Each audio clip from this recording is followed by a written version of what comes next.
கர்த்தருக்கு ஸ்தோத்திரம். கர்த்தர் இப்படியாக இந்நாள் தியானத்துக்கென்று ஒரு வேத வசனத்தை வாசிப்போம். உன்னத பாட்டிலே 1ஆம் அதிகாரம் 9வது வசனத்தை வாசிப்போம். உன்னத பாட்டு 1:9. என் பிரியமே, பார்வோனுடைய ரதங்களில் பூண்டிருக்கிற பரிகள் பவுஞ்சுக்கு உன்னை ஒப்பிடுகிறேன். அல்லேலூயா. கர்த்தருக்கு ஸ்தோத்திரம். கர்த்தர் இப்படியாக உன்னத பாட்டிலிருந்து நாம் அநேக செய்திகளை தியானித்திருக்கிறோம். முதலாவது இந்த உன்னத பாட்டு புத்தகத்தை குறித்தான ஒரு சின்ன முகவரியாக சொல்ற உன்னத பாட்டு என்ற இந்த புத்தகத்தை ஆங்கிலத்தில் சாங் ஆஃப் சாலமோன் என்று எழுதப்பட்டிருக்கிறது. அதே மலையாளத்தில் பார்த்தீங்கன்னா சரி உத்தம கீதம் என்று எழுதப்பட்டுள்ளது.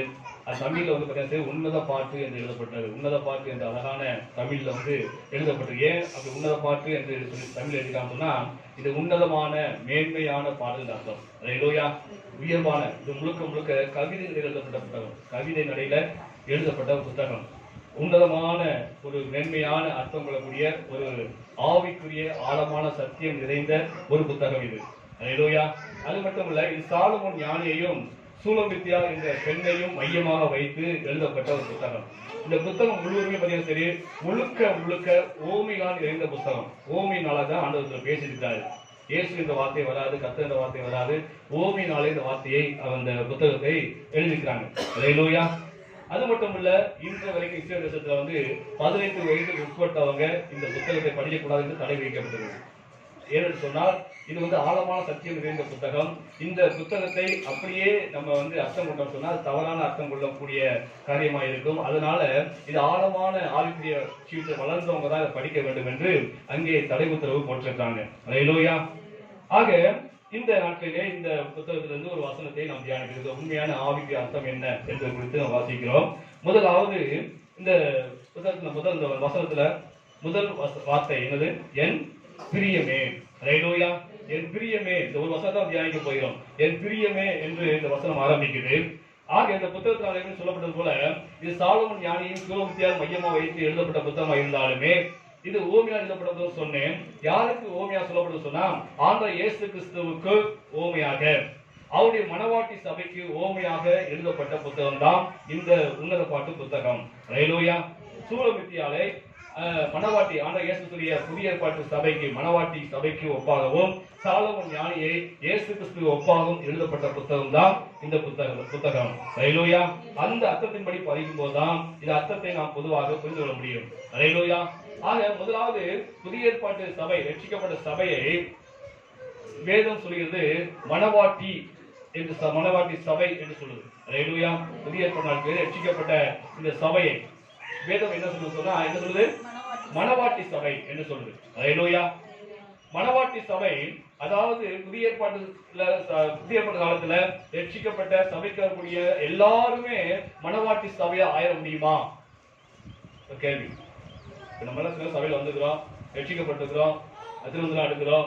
ஆனா நம்ம எல்லாருமே அந்த ஆண்டவர் இயேசு கிறிஸ்துவோடு கூட அமரக்கூடிய பாக்கியம், அவரோடு அமர்ந்து ராஜ்யம் செய்யக்கூடிய 1000 வருஷ ஆட்சி செய்யக்கூடிய அந்த மனவாட்டி ஸ்தானத்தை அடைய முடியுமா? என்ன யோசிக்கிறீங்க? முடியுமா? முடியாது. அல்லேலூயா. ரட்சிக்கப்பட்டிருந்தாலுமே நாம புதிய ஏற்பாட்டு சபையா இருந்தாலுமே ரட்சிக்கப்பட்ட நம்ம எல்லாருமே அந்த மனவாளாகிய இயேசு கிறிஸ்து அருகில உட்கார்ந்து பாக்கியமும் சரி, அவரோடு சேர்ந்து ஆலய செய்யக்கூடிய பாக்கியமும் சரி எல்லாத்துக்குமே அது கிடைக்காது. அல்லேலூயா. யாருக்கு கிடைக்கும் என்று சொன்னால், யாரு மனவாட்டி சபை என்று சொன்னால், ஆவிக்கு ஜீவித்துல ஆண்டவர் ஆவிக்கு நிலையை பார்க்கிறாரு, நம்முடைய வளர்ச்சியை பார்க்கிறாரு, நம்முடைய கிறிஸ்துவுக்குள் பட்ட பிரயாசத்தை ஆண்டவர் பார்க்கிறாரு. நம்முடைய வளர்ச்சி எப்படி இருக்குது? கிறிஸ்துக்குள்ளாக என்னுடைய வளர்ச்சி எப்படி இருக்குது? நான் வளர்ந்திருக்கிறேனா? ஆவியின் கனி என்ன இருக்குதா? ஆண்டவருக்காக எவ்வளவு பிரயாசப்படுகிறேன்? அல்லேலூயா. ஆண்டவருக்காக எவ்வளவு நான் பிரயாசப்படுறேன்? நான் எத்தனை வேலை ஆத்ம ஆதாயம் செய்திருக்கிறேன்? ஆக இப்படியாக என்னுடைய ஆவிக்கு நிலையை வைத்துதான், ஒவ்வொரு ஆவிக்கு நிலை வைத்துதான் அந்த மனவாட்டி என்ற அந்த ஸ்தானத்துக்குள்ளாக நான் போக முடியும். அல்லேலூயா. அதை நல்லா புரிந்து கொள்ளுங்க. ரட்சிக்கப்பட்ட அனைவருமே அந்த மனவாட்டி ஸ்தானத்துக்கு போக முடியாது.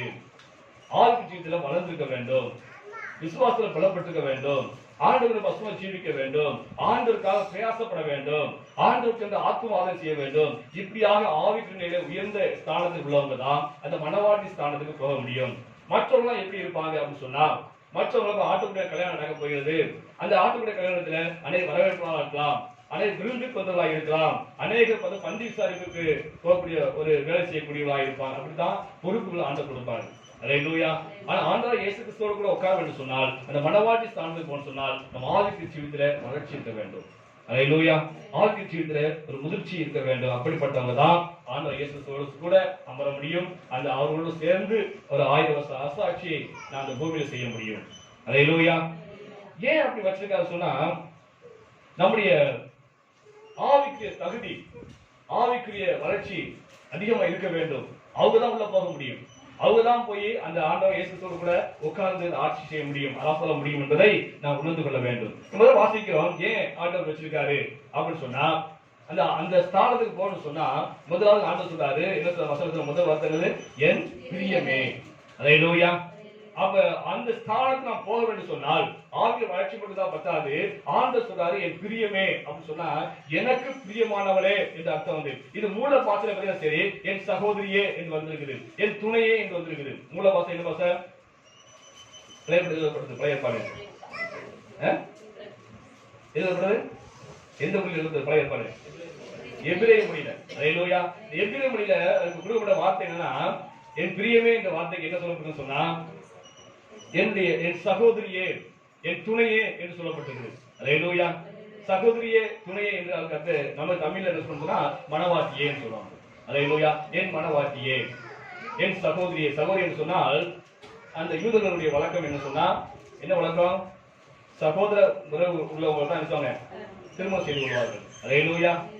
ஆபிரகாம் வாழ்க்கையை பாருங்க, எல்லாருடைய வாழ்க்கையும் பாத்தீங்கன்னா சரி, பெரும்பாலும் பாத்தீங்கன்னா சரி, அந்த சகோதர உறவு, அதாவது பெரியப்பா மக, சித்தப்பா மக, இப்படிப்பட்டவங்களை தான் அவங்க திருமணம் செய்து கொள்வாங்க. அது இன்னைக்கும் யூதர்கள் மத்தியில இருக்கக்கூடிய நடைமுறை.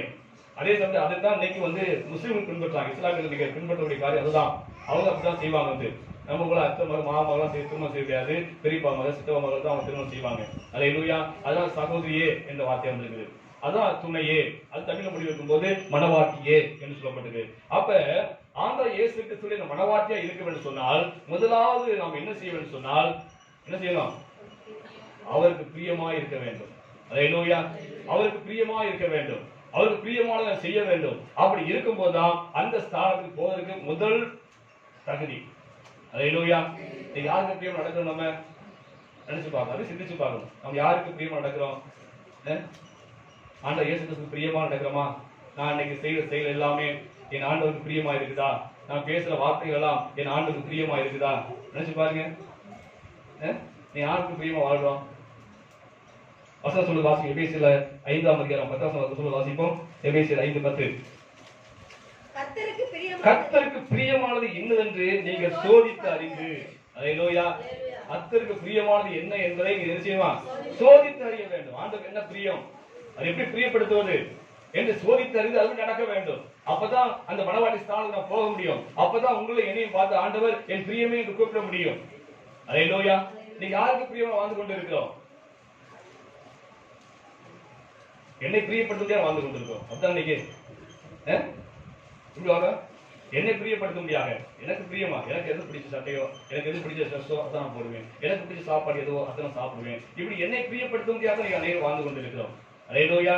தேவனை பிரியப்படுத்த முடியாத வாழ்வது கிடையாது. அல்லேலூயா. ஒரு மனவாட்டியானவள், ஒரு மனைவியானவள் தன் கணவனை மனவாளனாகிய இயேசுவை பிரியப்படுத்த சொன்னால், இல்ல உலகபுரமான கணவனை பிரியப்படுத்த சொன்னா எப்படி இருக்கணும்?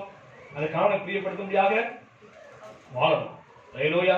அந்த கணவனை பிரியப்படுத்த முடியாத அவள் செயல்பாடு இருக்க வேண்டும். அல்லேலூயா. அவருக்கு என்ன பிடிக்கும், எப்படி நடந்தா பிடிக்கும், என்ன சமைச்சா பிடிக்கும் என்பதெல்லாம் என்ன செய்யணும்?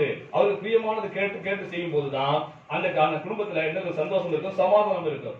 அல்லேலூயா. அதை விட்டுட்டு எனக்கு பிரியமானவன் செய்வேன் என்று சொல்லி செஞ்சோம்னு சொன்னா என்ன ஆகும்? குடும்பத்துல என்ன ஆகும்? சண்டை சச்சரவு தான் வரும். அல்லேலூயா. சமரவட்டு தான் போக வந்து. அப்ப ஒரு உலகப்புறமாக ஒரு மனவாட்டியானவர் மனவாளை பிரியப்படுத்த முடியாது எப்படி ஜீவிக்காலோ அதுபோல இந்த பூமியில வளர்க்கிற நீங்கள் நானும் ஆண்டவர் இயேசு கிறிஸ்துவை பிரியப்படுத்தும்படியாக இந்த பூமியில வளர வேண்டும். அல்லேலூயா. அப்பதான் உங்களை என்னை பார்த்து ஆண்டவர் என் பிரியமே என்று சொல்ல முடியும்.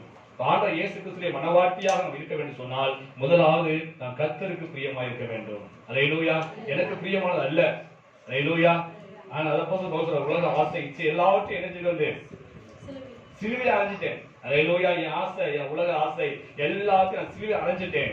இனி நான் அல்ல, நான் கிறிஸ்துவே எனக்கு வாழ்கிறார் சொன்னார் பவுல். அல்லேலூயா. எல்லாத்தையும் அடைஞ்சிட்டார், எல்லாத்தையும் ஆண்டுக்கு விட்டு கொடுத்துட்டார். என்னுடைய பிரியம் அல்ல, என்னுடைய நோக்கம் அல்ல, ஆண்டு உன் சித்தம் என்று சொல்லி ஆண்டுக்கு கடந்த முற்றிலுமா தன்னை அர்ப்பணித்தபடினால்தான் அவர் ஆண்டுக்கு பிரியமானவராய் காணப்படுகிறது. அல்லேலூயா. சங்கீதம் வாசிப்போம். சங்கீதம் 40:8 வாசிப்போம்.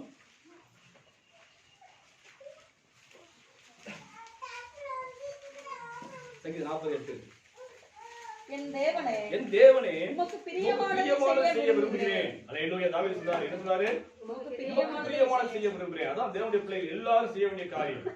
அது ஆண்டவருக்கு பிரியமானது என்ன? ஆண்டவர் நான் பேசுற வார்த்தைகள் பிரியமா இருக்காரா? நீங்க அநேக வழியில பேசுறோம், அநேக கோபமா பேசுறோம், அநேக சண்டை போடுறோம்.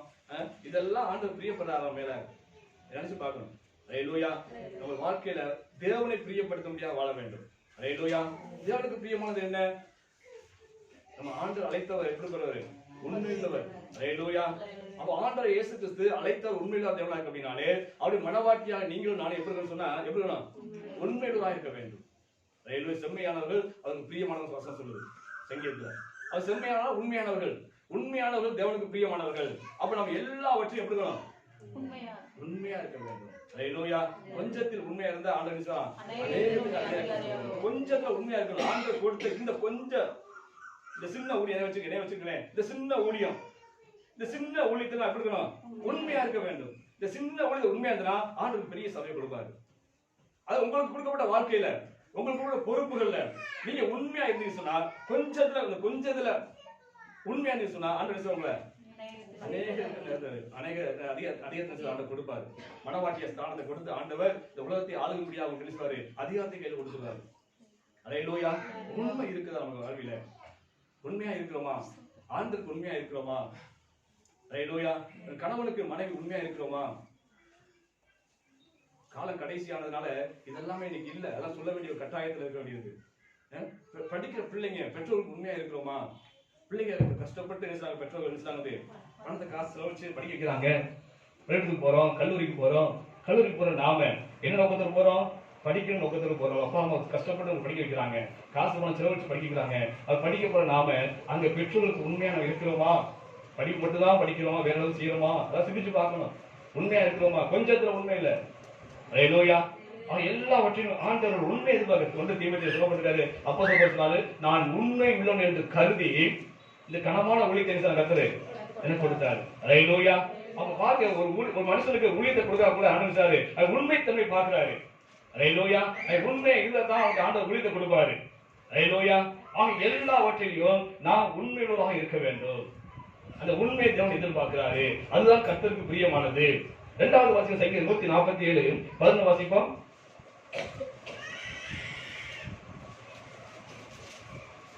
நமக்கு பயந்து வாசிக்கிறோம்.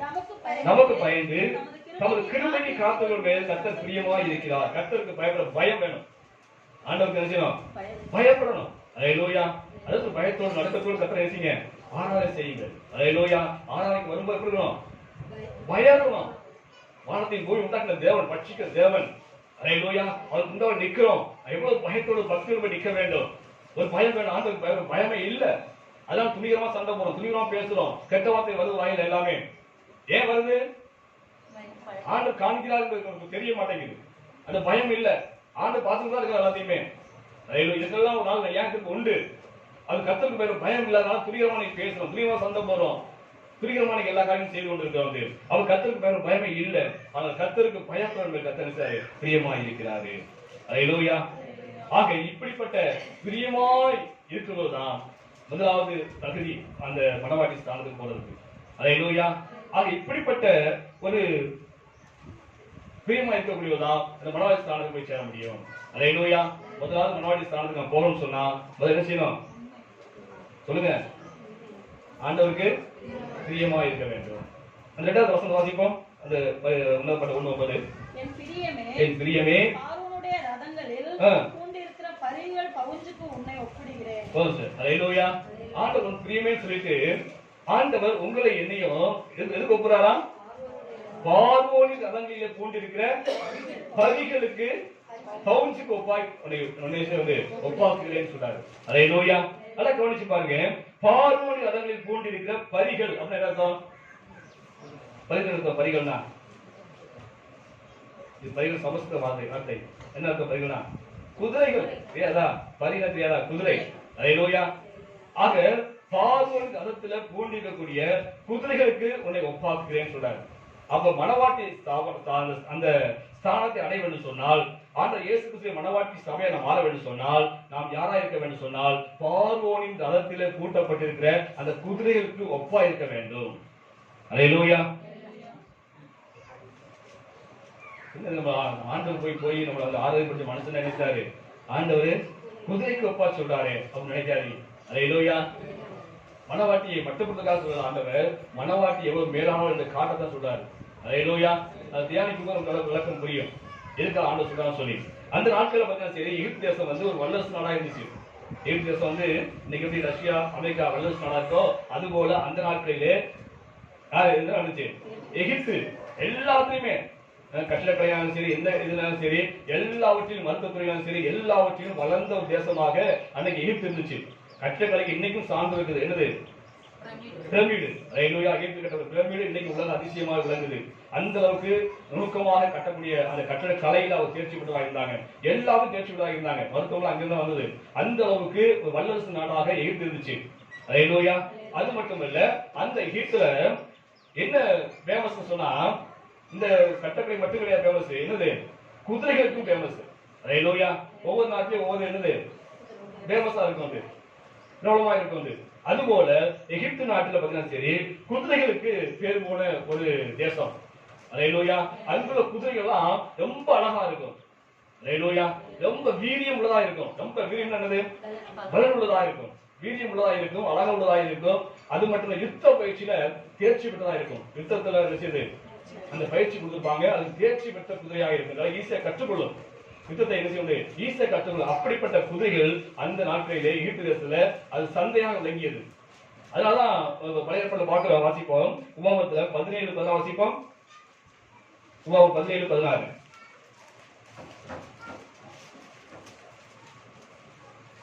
அவன் அநேக குதிரைகளை சம்பாதியாமல் அநேக குதிரைகளை தனக்கு சம்பாதிக்கும்படி ஜனங்களை திரும்ப எகிப்துக்கு ஜனங்களை திரும்ப என்ன செய்யக்கூடாது? எகிப்துக்கு போகக்கூடாது. எகிப்துல குதிரை வாங்க போன்னு சொல்லி குதிரை எகிப்துக்கு போகக்கூடாது. அல்லேலூயா. எகிப்துல வந்து குதிரை சந்தை விற்குது, குதிரை சந்தை இருக்குது. ஆனா எகிப்துல போய் குதிரை வாங்கிட்டு வரேன்னு சொல்லி யாரும் எகிப்து இருக்கக்கூடாது, போகக்கூடாதுன்னு சொல்லி ஆண்டவர் சொல்றாரு. அப்ப குதிரை என்னது? குதிரை என்பது அந்த எகிப்து நாட்டுல அது என்னது பிரபலமா இருந்தது. குதிரை வியாபாரம் பிரபலமா இருந்தது. அங்குள்ள குதிரை தான் இருக்கிறது பெஸ்ட். அல்லேலூயா. ஏசாயா வாசிப்போம் 31:3 வாசிப்போம். ஏசாயா 31:3.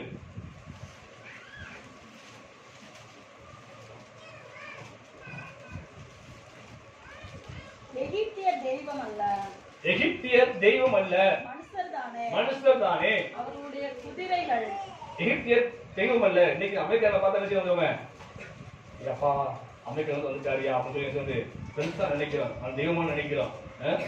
அது போல அன்னைக்கு எகிப்து நினைச்சாங்க, தெய்வமா நினைச்சாங்க. ஏன்னா பணக்கார நாடு, வசதியான நாடு அப்படின்னு நினைச்சு அன்னைக்கு எகிப்து வந்து அவங்க பேர் அப்படியே பெருமையா நினைச்சாங்க. அல்லேலூயா. அதனால சொல்லப்பட்டிருக்கு, எகிப்து யாரு? தெய்வம் அல்ல, மனுஷன் தான். அப்புறம் அவருடைய குதிரைகள் ஆவி அல்ல. குதிரை பெருசா பேசுறீங்க, குதிரை சிட்டா பறக்கும்யா, அவ்வளவு பலம் பொருந்தியா இருக்கு, வேகத்துல அதை முஞ்ச எதுவுமே முடியாது சொல்லி அந்த குதிரையை பெருமையா பேசுறீங்களே, அது ஒன்னும் ஆவி அல்ல. அல்லேலூயா. ஆண்டவர் சொல்றாரு, அதெல்லாம் என்னது?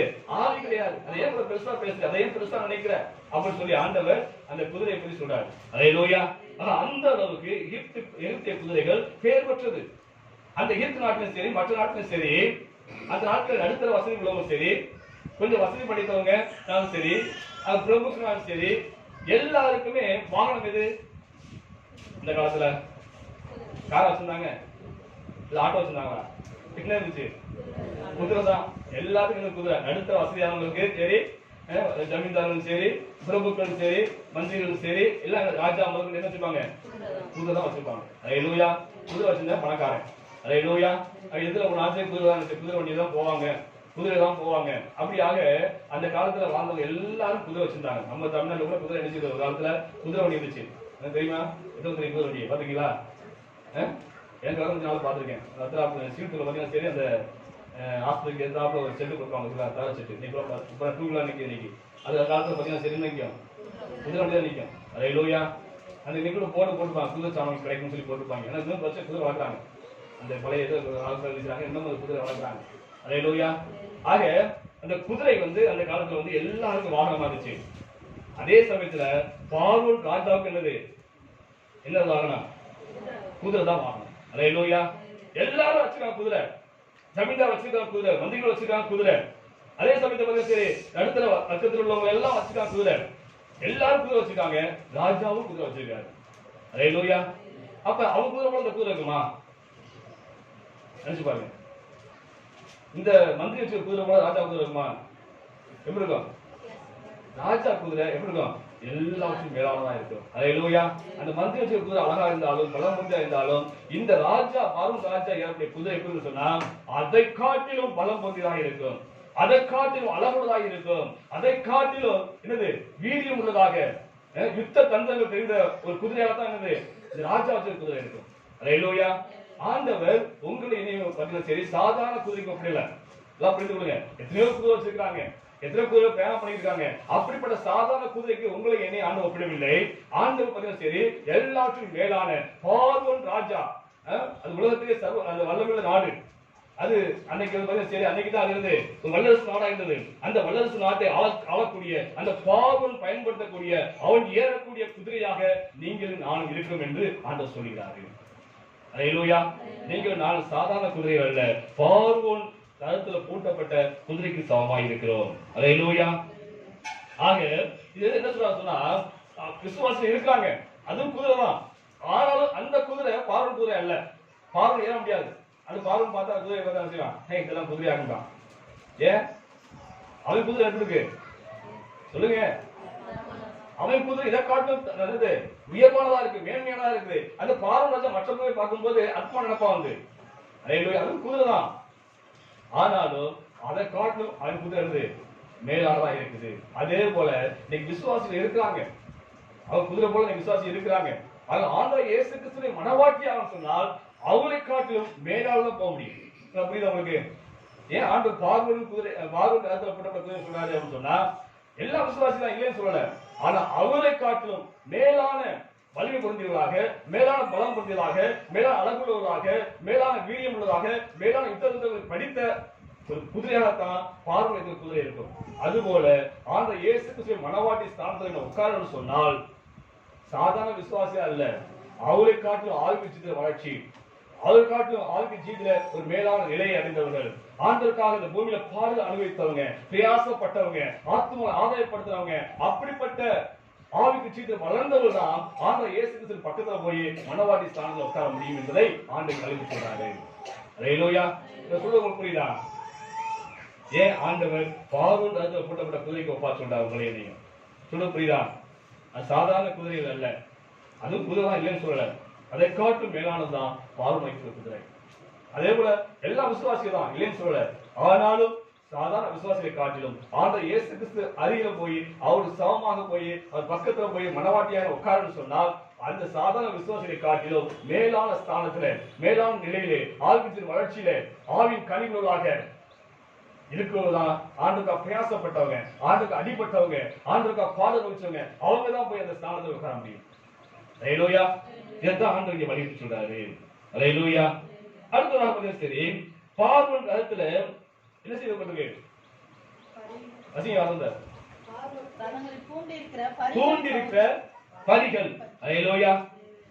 இந்த குதிரைகள் அழகான குதிரைகள், வலிமையான குதிரைகள், திறமையான குதிரைகள், யுத்த பயிற்சி பெற்ற குதிரைகள் எங்க இருக்குன்னு சொன்னா எங்க இருக்குது சொல்லுங்க? பார்வோன் காலத்துல பூட்டப்பட்டு இருக்குது. அப்படின்னு என்ன அர்த்தம்? அது கழுத்து என்ன போட்டிருக்கு? நுகம் போட்டிருக்குது. எல்லாம் புரிந்து கொள்ளுங்க. அல்லேலூயா. நீ எவ்வளவுதான் பலம் புரிஞ்ச குதிரையா இருந்தாலும் சரி, அழகான குதிரையா இருந்தாலும் சரி, திறமையான குதிரையா இருந்தாலும் சரி, நீ என்ன செய்யணும்? நுகத்துக்கு உட்பட வேண்டும். அல்லேலூயா. சபையின் நுகத்துக்கு உட்பட வேண்டும், கட்டுப்பாடு இருக்க வேண்டும்.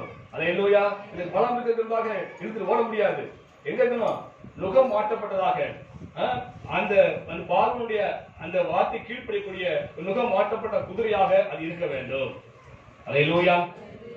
அது போல ஏன் அது பூட்டப்பட்ட குதிரையா இருக்குன்னு சொன்னா, இப்ப பார்வோன் ராஜா வெளியே போறாரு, பவுனி போறாரு, போது அடிச்சாரு, பவுனி போறாரு. இந்த பார்வோன் ராஜாவை கொண்டு போய் ஊருக்குள்ள என்ன செய்யணும்? அந்த குதிரை என்ன செய்யணும்? காட்டணும். அதுதானே ரதத்துல உட்காந்துருக்காரு பாருங்க, ராஜா உட்காந்துருக்காரு. அந்த ராஜா என்ன செய்யணும்? அவர் இஷ்டமா எடுத்து கூட்டு போகணும். உலக மக்களுக்கு என்ன செய்ய அவரை காட்டணும். ஹல்லேலூயா. அவர் அரண்மனையிலே இருப்பாரு. அப்ப வந்து நகர்வலம் போறாரு. நகரம் போகும்போது ஏராளமான மக்கள் ராஜா வராரு பார்ப்பதற்காக தெருவெல்லாம் சொல்லுவாங்க. இந்த பக்கம் அந்த நிற்பாங்க. சாதாரண முதலமைச்சர் வராரு வந்து 2 பக்கம் நிக்கிறாங்களா இல்லையா? அது போல ராஜா வராரு. சாதாரண தமிழ்நாட்டுல முதலமைச்சர் இருக்காரு, ஒரு மாநிலத்துக்கு முதலமைச்சர், ஒரு தேசத்துக்கு தான் ஒரு பிரதமரா இருக்காரு. ஆனா அவரு நாட்டுக்கு வல்லரசு நாடு கிடைக்கும், வல்லரசு நாட்டுக்கு ஒரு ராஜாவா இருக்காரு. அந்த ராஜாவை வராருன்னு சொன்னா, இந்த ஏரியால வராருன்னு சொன்னா, அவர் பார்ப்பதற்காக ஏராளமான ஜனங்கள் 2 பக்கம் கூடி நிற்பாங்க. இப்ப அவங்களுக்கு எல்லாம் இந்த ராஜாவை காட்ட வேண்டும் சொன்னால் எது தேவை? இந்த குதிரை தேவை. ஹல்லேலூயா. இந்த குதிரை எப்படி செய்யணும்னா அந்த நுகத்துல பூட்டப்பட்டிருக்க வேண்டும். ஹல்லேலூயா. அந்த ராஜாவுக்கு அடங்கி இருக்க வேண்டும். அதான் அர்த்தம். வந்து ராஜா என்ன செய்யணும்? அடங்கி இருக்க வேண்டும். ஹல்லேலூயா. அப்படி பூட்டப்பட்ட குதிரை தான் இந்த குதிரை என்ன செய்ய கொண்டு போய் அந்த ராஜாவை கொண்டு போய் எல்லாத்தையும் காட்ட முடியும். அதே போல ராஜாதி ராஜாவை இயேசு கிறிஸ்து இருக்கிறார். அவரை நாம் உலகுக்கு காட்ட வேண்டும். அவருக்கு பரலோகத்தில் இருக்காரு. அவருக்கு பூமியில ஜனங்களுக்கு நாம் காட்ட வேண்டும் சொன்னால் நாம் எப்படி இருக்க வேண்டும் சொன்னால் அவர் நுகத்துக்கு உட்பட்ட, ஹல்லேலூயா, அவர் கட்டுப்பாட்டில் உள்ள ஒரு குதிரையாக, ஒரு விசுவாசியாக நாம் இருந்தால் தான் இயேசுவை நாம் மற்றவர்களுக்கு காட்ட முடியும். ஹல்லேலூயா. ஆனா இயேசு கிறிஸ்துவை நாம் மற்றவர்களுக்கு காட்ட வேண்டும். நீங்க எல்லாரும் காட்டுறோமா? எல்லாரும் காட்டுறோமா? உங்களை பார்த்து ஓ இயேசு தான் இருப்பாரோ என்று யாரும் சொல்லியிருக்காங்களா வரைக்கும்? நீங்க சொல்ல மாட்டேங்கிறீங்க. சொல்லணும், ஆண்டவரை காட்டணும். நமக்குள்ள இருக்க இயேசுவை மற்றொரு அறியும்படியாக காட்டணும். ஒருவேளை இயேசு இப்படிதான் இருப்பாரோ என்று நினைக்கும் அளவுக்கு நாம் ஆண்டவர் இயேசு கிறிஸ்துவை மற்றொரு பிரதிபலித்து காட்ட வேண்டும். ஹல்லேலூயா. அது பிரதிபலித்து காட்ட வேண்டும் சொன்னால் நாம அவருக்கு கட்டுப்பட்டு இருக்க வேண்டும், நுகத்துக்கு உட்பட்டு இருக்க வேண்டும். ஹல்லேலூயா. ஆனா இந்த கட்டுப்பாடு என்பது, இந்த நுகத்துக்கு உட்படுவது என்பது அழகு பிடிக்காது. அழகு என்ன செய்யாது? இது பிடிக்காது. நான் இஷ்டப்படிதான் நடப்பேன். ஹல்லேலூயா. என்ன சொல்லுங்க, சபைக்கும் கட்டுப்பாடு இருக்குது. சரியான நேரத்துக்கு வரணும், எல்லாரும் திரும்ப பங்கெடுக்கணும், உபவாசப்படுறதுக்கு வரணும், தெருல கூட்டம் வச்சா தெருக்கூட்டத்துக்கு செய்யணும் வரணும், ஜெபக்கூட்டத்துக்கு வரணும். அப்படி எல்லாம் சபையில அறிவிக்கிறோம், கட்டுப்பாடு எல்லாம் கொடுக்குறோம். ஒரு அந்த இதுக்கெல்லாம் பாத்தீங்கன்னா சரி என்ன செய்ய மாட்டேங்குது, அநேகத்துக்கு என்ன செய்ய மாட்டேங்காங்க, சொல்ல மாட்டேங்குது, கட்டுப்படவே இல்லை. நீ என்னதான் சொல்லியா, நான் இப்படிதான் வருவேன், நீ என்ன காலம் கத்திட்டே இரு, நான் என்ன செய்வது ஏன் இஷ்டம் போலதான் வருவேன், எனக்கு இருக்கும்போது தான் என்ன செய்வேன் சபைக்கு ஆராதிக்க வருவேன், எனக்கு வேற வேலை தான் நான் வேலைக்கு போயிடுவேன். என்ன செய்ய வந்து எனக்கு என்னைக்கு ரெஸ்ட் இருக்கோ, என்னைக்கு எனக்கு ஃப்ரீயா இருக்கணும், அன்னைக்கு தான் என்ன செய்ய வந்து நான் சபைக்கு வருவேன், நான் அப்பதான் ஆராதிக்கு வருவேன், அப்பதான் உபாசத்துக்கு வருவேன், தேவைன்னா உபாசத்துக்கு வருவேன், எனக்கு ஏதாவது குடும்பத்துல பிரச்சனை ஜெபத்துக்கு வருவேன், அப்படித்தான் வருவேன் முடியும். நீங்க சொல்ல போல வர முடியாதுங்க அப்படின்னு என்ன செய்ய மாட்டேங்க, கட்டுப்பாட்டுக்கு கீழ்படியாத, சபையுடைய சட்டத்துக்கு உட்படாத இன்னைக்கு அநேக குதிரைகள் விசுவாசிகள் இருக்கிறாங்க. இருக்காங்க, சொல்லுங்க, இருக்காங்க. ஹல்லேலூயா. அவர் மனவாட்டி ஸ்தானத்துக்கு போக முடியாது. ஹல்லேலூயா. நாம் ஆண்டவர் இயேசுவை மற்றொரு பிரதிபலித்து காட்ட வேண்டும் சொன்னால் நாம் அவருடைய நுகத்துக்கு உட்பட்டு இருக்க வேண்டும், சபைக்கு கட்டுப்பட்டு என்ன செய்ய வேண்டும், சபை சட்டத்துக்கு உட்பட்டு இருக்க வேண்டும். அப்பதான் மற்றவர்கள் பார்க்கும்போது இயேசுவை போல பார்க்க முடியும். ஹல்லேலூயா. ஆனா இன்னைக்கு அப்படி இல்லாதபடிக்கு அநேக தன்னிச்சையா நான் இப்படித்தான் இருப்பேன், என்னெல்லாம் பேசிக்கோ, என்னெல்லாம் செஞ்சுக்கோ, திரும்ப உட்கார முடியாது, என்னது பாவத்தினால விட முடியாது, நான் இப்படிதான் இருப்பேன், நான் இஷ்டம் போலதான் சபைக்கு வருவேன், இஷ்டமா ஏற்றுக்கொள்ள விட்டு உத்தியோகம் சபை இருக்கு நான் பாத்துக்கிறேன் அப்படின்னு சொல்லக்கூடிய விசுவாசிகள் தான் இன்னைக்கு அநேகம் இருக்கிறாங்க. சபைக்கு உட்படாத, சபை சட்டத்துக்கு உட்படாத இன்னைக்கு அநேக விசுவாசிகள் இருக்கிறாங்க. ஹல்லேலூயா. தன்னிச்சையா ஓடக்கூடியவங்களா இருக்கிறாங்க. நல்லா கவனிச்சு பாருங்க, ஒரு குதிரை தன்னிச்சையா ஓடுன்னு வச்சுங்களேன், தனிப்பட்ட முறையில் தனியா குதிரை என்ன செய்யுது, ஓடுது. குதிரை ஓட்டத்தை பார்த்துருக்கீங்களா இல்லையா? குதிரை ஓட்டத்தை பார்த்துருப்போம். அந்த குதிரை ஓடுறது நல்லா தான் இருக்கும், பார்க்கறது செய்யுது அழகா தான் இருக்கும். அதே சமயத்துல ரதத்தில் பூட்டப்பட்ட குதிரைகள் 5-6 குதிரைகள் வச்சுங்க, அந்த 5-6 குதிரைகள் ஒன்றா போகும்போது எப்படி இருக்கும்? டிவியில பார்க்கிறோம், இங்கிலாந்து நாட்டுல வந்து எலிசபெத் ராணியமா இருக்காங்க. அந்த எலிசபெத் ராணியமா எங்க பங்கன் போனாலும் சரி, அந்த அந்த அரசாங்க விஷயமாக எந்த ஒரு காரியம் செய்ய போனாலும் சரி, எதில் போவாங்க? கார் இருந்தாலுமே இந்த காலத்துல கார் இருந்தாலுமே வந்து குதிரை தான் போவாங்க, அந்த ரதத்துல தான் போவாங்க. பாத்தீங்களா இல்லையா? டிவியில காமிப்பாங்க, பாத்துருக்கோம். சாரசுக்கு கல்யாணத்துக்கு வந்து அந்த ரதத்துல தான் போனாங்க. இது அரசாங்கத்துடைய அந்த விதி. அப்படி குதிரை போகும்போது ரதத்துல 5-6 குதிரை கூட்டப்பட்டிருக்குது. அந்த இழுத்து போகும்போது அந்த குதிரை பதி எப்படி போகுது, ஒரே மாதிரி ஸ்டெப் வச்சு டப்பு டப்பு டப்பு டப்பு பதிவு சத்தம் இருக்குது, ஒரே மாதிரி கேட்கும். லாடம் போட்டுப்பாங்க அந்த காலில், அந்த சத்தம் லாட சத்தம் போது சரி ஒரே மாதிரி கேட்கும். அது கால் எடுத்து போது சரி ஒரே மாதிரி கவனிக்கும். இப்ப பாத்தீங்கன்னா சரி நம்ம அந்த இதுல கூட பாக்குறோமே இல்லையா, குடியரசு தினத்துல சுதந்திரத்துல கூட அந்த குதிரைகள் சரி பவனி வருது இல்லையா, அவங்க ராஜா அந்த வீரர்கள் ஏறி வருவாங்க. ஏறி வரும்போது குதிரை பார்த்தீங்கன்னா அந்த காலை காமிப்பாங்க பாத்தீங்கன்னா சரி ஒரே மாதிரி கால வைக்கும், ஒரே மாதிரி ஒரே வேகத்துல போகும். அல்லேலூயா. அது பார்க்கும்போது இன்னும் அழகா இருக்கும். குதிரை தனியா போகும்போது அழகா இருக்குது. ஆனாலும் இந்த கூட்டமா சேர்ந்து போகும்போது அந்த ரதத்துல கூட்டப்பட்ட குதிரைகள் ஒன்றாய் அது காலத்துல வச்சு போகும்போது அதை காட்டிலும் எப்படி இருக்கும், அழகா இருக்கும். அல்லேலூயா. ஆக தனியா தன்னிச்சையா நடக்கிற காட்டிலும் ஆண்டு பிள்ளைகளோடு சேர்ந்து ஒரு ஐக்கியமாக ஒரு கட்டுப்பட்டு சபைக்குள்ளாக கட்டுப்பட்டு நாம் இருந்து நடந்தோம் சொன்னா அதுல அழகே தனி அழகு. அல்லேலூயா. ஆக ஆண்டவர் நம்மை தன்னிச்சையான குதிரைக்கு ஒப்பா சொல்லவில்லை. எல்லாம் பாத்துங்க, எல்லாம் புரிஞ்சுக்கணும். தன்னிச்சையான குதிரைக்கு ஒப்பா சொல்லல, ஒத்த குதிரை சொல்லல. பார்வோன் ஏறக்கூடிய குதிரை என்று சொன்னாரா? இல்ல. பார்வோன் ரதத்தில் பூட்டப்பட்டிருக்கிற குதிரை. அவன் பூட்டப்பட்ட எத்தனை குதிரை போட்டப்படும்? 5 அல்லது 6 குதிரை பூட்டப்படும். இல்ல 7 குதிரை பூட்டுவாங்க. ராஜாவுடைய அந்த கம்பீரத்தை வச்சு 7 குதிரை பூட்டுவாங்க. அல்லேலூயா.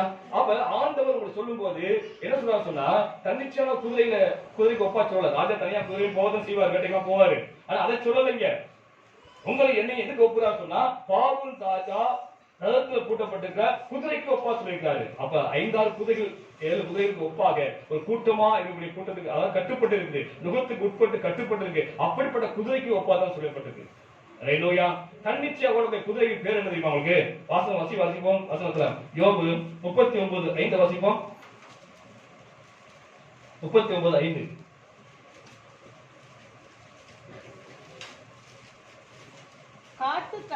காட்டு கழுதையை தன்னிச்சையா திரிய விட்டவர் யார்? அல்லேலூயா. தன்னிச்சையா ஓட எது? நான் இப்படிதான் இருப்பேன் அவங்க உடம்பு எது? காட்டு கழுதை. அல்லேலூயா. அதான் தன்னிச்சையா அலையும். ஆனா குதிரை அப்படி அலையாது, சேர்ந்துதான் அலையும். அல்லேலூயா. அப்ப ஆண்டவர் சொல்றாரு அந்த தன்னிச்சையா ஓடக்கூடிய குதிரைக்கு ஒப்பாவனை சொல்லல, அந்த பார்வோன் ராஜாவுடைய ரதத்தில் பூட்டப்பட்டிருக்க அந்த கூட்டத்துக்கு நான் ஒப்பா சொல்றேன், அந்த பலிகளுக்கு ஒப்பா சொல்றேன் சொல்றாரு. அல்லேலூயா. ஆனா தன்னிச்சையா ஓடக்கூடாது. என்னதான் சபையில ஆண்டுகள் வளர்ந்திருந்தாலும் சரி, நான் சுவிசேஷ ஊழியம் செய்தாலும் சரி, தீர்க்கதரிசன ஊழியம் செய்தாலும் சரி, யாரா இருந்தாலும் சரி சபைக்கு உட்பட்டு தான் இருக்க வேண்டும். சபை சட்டத்துக்கு உட்பட்டு தான் இருக்க. உதாரணத்துக்கு பாருங்க, டிஜிஎஸ் எடுத்துக்கொள்ளுங்க. அவர் பெரிய ஒரு வெள்ளமையான ஊழியக்காரா இருந்தாரு, உலகமெங்கும் போகக்கூடிய ஊழியக்காரா இருந்தாரு. ஆனாலும் திருமணத்துக்கு எங்க வருவாருமா? எங்க வருவாரு? ஒரு ஏசி சர்ச் ஒன்று இருக்குது, மெட்ராஸ்ல பெரிய சர்ச், அங்கதான் புரிந்திருந்தாரு. அல்லேலூயா. அங்கதான் குடும்ப ஆராதனைக்கு போவாங்க. அல்லேலூயா. அவர் தமிழ்நாட்டில் இருந்தாருன்னு சொன்னா, சென்னையில இருந்தாருன்னு சொன்னா, அவர் ஆராதனைக்கு போறதுக்கு ஒரு சபையில் அங்கமா இருந்தாரு. அல்லேலூயா. அவர் வீட்டுல நல்ல காரியம் கெட்ட காரியம் எதுவா இருந்தாலும் சரி அந்த பாஸ்டர் அவர் நடத்தி வைப்பார். பாத்தீங்களா இல்லையா? அவர் பெரிய ஊழியக்காரர் தான், வல்லமையான ஊழியக்காரர் தான். ஆனாலும் அவர் சபைக்கு ஒரு சபையில உட்பட்டு இருந்தாரு. அங்கதான் திரும்ப எடுப்பாரு. அந்த ஊழியக்காரருக்கு அவசரம் கேட்டு நடப்பாரு. அல்லேலூயா. அந்த ஊழியக்காரர் தான் தசமம் கொடுத்தாரு. அவருடைய மகளுடைய அடக்காரரை பார்த்திருப்பீங்க, அதுல அந்த ஊழியக்காரர் செய்வாரு. ஜீசஸனுடைய அடக்காரர்கள் கூட பதேசி அவர் தான் நிற்பாரு, பாஸ்டர் நிற்பாரு. ஏன்னு சொன்னால் அந்த சபைக்கு அவர் உட்பட்டு அந்த சட்டத்துக்கு உட்பட்டு இருந்தாரு. அல்லேலூயா. நாம் யாரா இருந்தாலும் சரி, ஆண்டவர் வல்லமையாக பயன்படுத்தாலும் சரி, ஒரு சபைக்குள்ளாக இருக்க வேண்டும். சபையை சட்டத்துக்கு உட்பட்டு இருக்க வேண்டும். அது கட்டுப்பாடுகள் இருக்க வேண்டும். சபை ஒழுங்குபடி நடக்க வேண்டும். அதற்கு எதிர்பார்க்கக்கூடிய ஒரு காரியமா இருக்குது. அப்படிப்பட்டவர்கள் தான் ஆண்டவர் இயேசு கிறிஸ்துவின் மனவாட்டி ஸ்தானத்துக்கு போக முடியும். அல்லேலூயா. அது மட்டும் இல்ல, 3வது வாசிப்போம். அந்த குதிரை எப்படிப்பட்ட குதிரை சொல்ல வாசிப்போம். யோபுல 39:19 இருந்தா வாசிப்போம். குதிரைக்கு நீ வீரியத்தை கொடுத்தாயோ, தொண்டையில் குமுறலை வைத்தாயோ, ஒரு வெட்டுக்கிளியை மிரட்டுவது போல அதை மிரட்டுவாயோ. அதனுடைய நாசியின் செருக்கு பயங்கரமாய் இருக்கிறது. அது தரையிலே காலடித்து தன் பலத்தில் கழித்து ஆயுதங்களை தரித்தவருக்கு எதிராக புறப்படும். அது கலங்காமலும் பட்டயத்துக்கு பின்வாங்கலும் இருந்து பயப்படுதலை அலட்சியம் பண்ணும். குமார தூணியும் மின்னுகிற ஈட்டியும் கேடகமும் அதன் மேல் கலகல போது கர்வமும் மூர்க்கமும் கொண்டு தரையை விழுங்குறது போல் அது மானித்து எக்காலத்தின் தொனிக்கு அஞ்சாமல் பாயும். எக்காலம் தொனிக்கும் போது அது நிதி என்று கணைக்கும். யுத்தத்தையும் படைத்தலைவரின் ஆர்ப்பரிப்பையும் சேனைகளின் ஆரவாரத்தையும் தூரத்திலிருந்து மோப்பம் பிடிக்கும். அல்லேலூயா. நல்லா கவனிச்சு பாருங்க. அந்த குதிரை எப்படி குதிரை? வீரியம் நிறைந்த குதிரை. அல்லேலூயா. வேகம் நிறைந்த குதிரை, பலமுள்ள குதிரை. அது மட்டும் இல்லாமல் யுத்த காலத்துல போயாச்சுன்னா எப்படி இருக்குமா? கொஞ்சமும் பயப்படாது, அஞ்சாது. அல்லேலூயா. அஞ்சாத குதிரை. எதுக்கு அஞ்சாது? நல்லா கவனிச்சு பாருங்க. யுத்தம் நடக்குது. இங்க இருந்து ஒரு 500 குதிரை என்ன செய்வாங்க? யுத்தம் போறாங்க. அங்கிருந்து ஒரு 500 எதிரிகள் என்ன யுத்தத்துக்கு வர்றாங்க. அப்ப இவங்க கையில ஈட்டி வச்சிருப்பாங்க, கத்தி வச்சிருப்பாங்க. இந்த குதிரை என்ன செய்து உள்ள போகுது. அந்த படைக்குள்ளாக செய்து உள்ள போகும்போது கத்தி என்ன செய்து ஒருத்தர் சண்டை போடும்போது சத்தம் கேட்குது. விடாதா, அடிடா, புடிடான்னு சொல்லி சத்தம் செய்து கேட்கு. ஆர்ப்பரிப்பு சத்தம் கேட்குது, யுத்த சத்தம் கேட்குது, எக்கால சத்தம் கேட்குது. எல்லாம் கேட்டாலுமே இந்த குதிரை ஒரு நாள் நிச்சயம் அடங்கி விரலாது. அல்லேலூயா. அந்த யுத்தத்தை கண்டு பயப்படாது. அந்த கத்தி சத்தத்தை கேட்டு அஞ்சாது. அல்லேலூயா. அது மேல காயம் விழுந்தா கூட அது ஒரு நாள் பின்னிட்டு பார்க்காது, முன்னேறித்தான் போகும் குதிரை. அல்லேலூயா. அது ஆண்டவர் இயேசு கிறிஸ்துவுடைய மனவாட்டி ஸ்தானத்தை அடைய வேண்டும் சொன்னால் அந்த குதிரை எப்படி யுத்தத்துல பயிற்சி பெற்றதாக இருக்குதோ, எப்படி அதை எதுக்கு அஞ்சாதா இருக்குதோ, எப்படி வீரியம் உள்ளதாக பலம் உள்ளதாக இருக்குதோ, அது போல ஒவ்வொரு தேவனுடைய பிள்ளை இருக்கணும். அப்படி ஆவியின் ஜீவிதத்தில் எவ்வளவு பிரச்சனை வரலாம், போராட்டம் வரலாம், சலசலப்பு வரலாம், எல்லாவற்றையும் என்ன செய்யக்கூடாது? சோர்ந்து போகக்கூடாது. எப்படி இருக்கணும்? தைரியமாக. அதான் ஆண்டவர் சொல்றார், நீதிமான்கள் எப்படி இருப்பாங்களா? சிங்கத்தை போல தைரியமாக இருப்பார்கள். அல்லேலூயா. கார்த்திகை ராஜா சிங்கம், அது போல தேவனுடைய பிள்ளை இருப்பாங்க, நீதிமான்கள் இருப்பாங்க சொல்லப்பட்டிருக்கு. அல்லேலூயா. எதற்கும் பயப்பட, எந்த பிரச்சனை பயப்படாது. தைரியம் எதிர்த்து நிக்கணும். விழித்து ரோமா எந்த காரியம் வந்தாலும் சரி. அல்லேலூயா. என்ன சொல்றாரு? பயப்படக்கூடாது. வாழ்க்கையில சோறு வரைய முடியாத பிரச்சனை வரலாம், ஆனாலும் மற்றொரு சோர்ந்து போனாலும் சரி, தேவனுடைய பிள்ளைகளாகி நீங்கள் நான் என்ன சொல்றாரு? சோர்ந்து போகக்கூடாது. எதிர்த்து நிற்கணும், தைரியம் எதிர்த்து நிற்கணும். அந்த குதிரை அப்பதான் நிக்குது. அல்லேலூயா. அந்த பார்வோடைய குதிரை எதற்கும் அஞ்சாம தைரியமாக என்ன செய்யுது? யுத்தத்துல நிக்குது. சத்தம் கேட்குது, கட்டி சத்தம் கேட்டாலும் சரி, ஆரவார சத்தம் கேட்டாலும் சரி, எக்கால சத்தம் கேட்டாலும் ஒரு நாள் திரும்பி பார்க்க கிடையாது, முன்னேறிக்கிட்டே போகும். அல்லேலூயா. அது மேல கத்தி படலாம், ஆனாலும் ஒரு நாள் என்ன செய்யாது? வீரியமா கணைக்கும். பலிகளாலியா கணைக்கும். அது கால நிச்சயம் வந்து மண் நிச்சயம் வந்து அடிக்க தாளடிக்க சொல்றது. அப்படின்னா தன் வீரத்தின் மேல களி கூறுதான். சொல்லுது, அது வீரத்தின் மேல களி கூறுதான். அல்லேலூயா. அப்படி கணக்குது. அது போல தேவனுடைய நீங்களும் நானும் வாழ்க்கை எவ்வளவு உபத்திரங்கள் வந்தாலும், எவ்வளவு பாடுகள் வந்தாலும், கிறிஸ்துவ நிந்தைகள் சுமந்தாலும் ஒருபோதும் பிடித்து பாராதபடிக்கு நம்ம என்ன செய்யணும்? முன்னேறி செல்ல வேண்டும். அல்லேலூயா. நமக்குன்னு நியமிக்கிற ஓட்டத்தை என்ன செய்யணும்? தொடர்ந்து செய்யணும், ஓடணும். ஆரம்ப விசுவாசத்துல அப்படி இருக்க மாட்டாங்க. ஒரு சின்ன பிரச்சனை சோர்ந்து போயிடுவாங்க. அப்படி இருக்கக்கூடாது. வளர்ந்த விசுவாசி ஆண்டவர் அவருடைய மனவாட்டி ஸ்தானத்துக்கு எப்படிப்பட்ட தெரிந்து கொள்ளலாம் சொன்னா, ஆள் வளர்ந்தவர்தான் தெரிந்து கொண்டாரு. அல்லேலூயா. ஆண்டவருடைய ராஜ்யத்துக்குள்ளாக பேசுன்னு சொன்னால் ஆள் வளர்ச்சி இருக்க வேண்டும் நமக்கு. அல்லேலூயா. எதற்கு பின்னிட்டு பார்க்காதபடிக்கு இயேசுவை எப்பயாவது பார்க்க வேண்டும். இயேசுவை நம்ம நோக்கி என்ன செய்யணும்? ஒரு நாளும் நம்முடைய ஓட்டத்தை தொடர்ந்து என்ன செய்யணும்? ஓட வேண்டும். அல்லேலூயா. அது யாக்கோபு 4:7 சொல்லப்பட்டிருக்குது. பிசாசுக்கு என்ன செய்யணுமா? எதிர்த்து நிற்கணும், பயப்படக்கூடாது. நீங்க அனைவரும் பயந்து கொண்டிருக்க பிசாசுக்கு, எதிராளிக்கு பயந்து கொண்டிருக்க வந்து என்ன நடக்கும் எது நடக்கும் பயந்து கொண்டிருக்க ஒரு நாள் பிசாசு என்ன செய்யக்கூடாது? பயப்படவே கூடாது, எதிர்த்து நிற்க வேண்டும். அவன் தான் உண்மையான மனவாட்டி. அல்லேலூயா. அது மட்டுமல்ல, அது எதிரி என்ன செய்யுமா? என்ன செய்யும்? மோப்பம் பிடிக்குமா? ஆயத்த மோசம் செய்து பார்த்தோம். என்ன குதிரைக்கு என்ன செய்யுது? மோப்பம் பிடிக்குது. எங்க எதிரி தூரத்தில் இருந்தாலுமே என்ன செய்யுது? மோப்பம் பிடித்து என்ன செய்யுது? அவன் நோக்கி போகுது. அல்லேலூயா. அந்த அளவுக்கு அதுக்கு ஞானம் இருக்குது, ஆண்டவருக்கு ஞானம். அதுபோல நம்ம எதிரி யாருக்கு அடையாளம் கண்டுகொள்ள வேண்டும். நீங்க என்ன செய்யணும்? எதிரி நம்ம எதிரி யாருன்னா பக்கத்துல தான் எதிரி. அப்படி நினைக்கும். அப்படி நம்ம எதிரி கிடையாது. யாரு? தான் எதிரி. வீட்டு வாழ்க்கை வரக்கூடிய பிரச்சனை எல்லாத்துக்கும் காரணம் யாருன்னா அவன் தான். குடும்பத்தில் பிரச்சனை வர காரணமே அவன் தான். போராட்டங்களுக்கு காரணம் அவன் தான். எப்படியாவது உங்களை பின்னடைய வைக்க வேண்டும், எப்படியாவது சோர்வடை செய்ய வேண்டும், விசுவாசத்தை மதுரைத்து போக செய்ய வேண்டுவதற்காக தான் உங்களுக்கு விசுவாசம் பயத்தையும் இப்படிப்பட்ட சூழ்நிலையை காண்பிக்கிறான். ஒருபோதும் நாம் பயந்து அவருக்கு எதிர்த்து நிற்க வேண்டும். அல்லேலூயா. அப்போஸ்தலர் நல்ல போராட்டத்தை போராடினேன், ஓட்டத்தை முடித்தேன், விசுவாசத்தை காத்துக் கொண்டேன். நல்ல போராட்டத்தை போடணும். அவங்க பாடலாம் கல்லால் அடிச்சு போட்டாங்க. கல்லால் அடிச்சு செத்தோனை போல விழுந்து கிடந்தாரு. அப்படியே இழுத்து கொண்டு போய் உச்சத்துல போட்டு போயிட்டாங்க. அங்கே சீசெல்லாம் கூடி ஜெபம் பண்ணாங்க, உயிர் வந்துச்சு. அதுக்கப்புறம் என்ன செய்றாரு? ஆண்டவரே உனக்காக ஓடுனேனே, எனக்கு இந்த கல்லறியா சொன்னாரா? இல்ல. ஹல்லேலூயா. இப்படிப்பட்ட பாடுகள் வழியாதான் பரவாயில்ல பிரவேசிக்க வேண்டும் என்று சீசனுக்கு ஆர்வம் சொல்லி இருக்கிறாரு.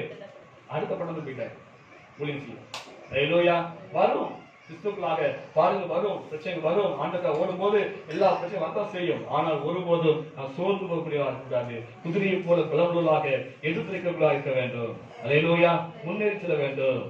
அது மட்டுமல்ல, இங்கே சொல்லப்படுகிற அந்த வரிகள் எங்க சொல்லப்படுது? பார்வோன் இடத்துல பூட்டப்பட்ட குதிரைக்கு ஒப்பாக ஆண்டவர் உங்களை என்ன சொல்றாரு? ஹல்லேலூயா.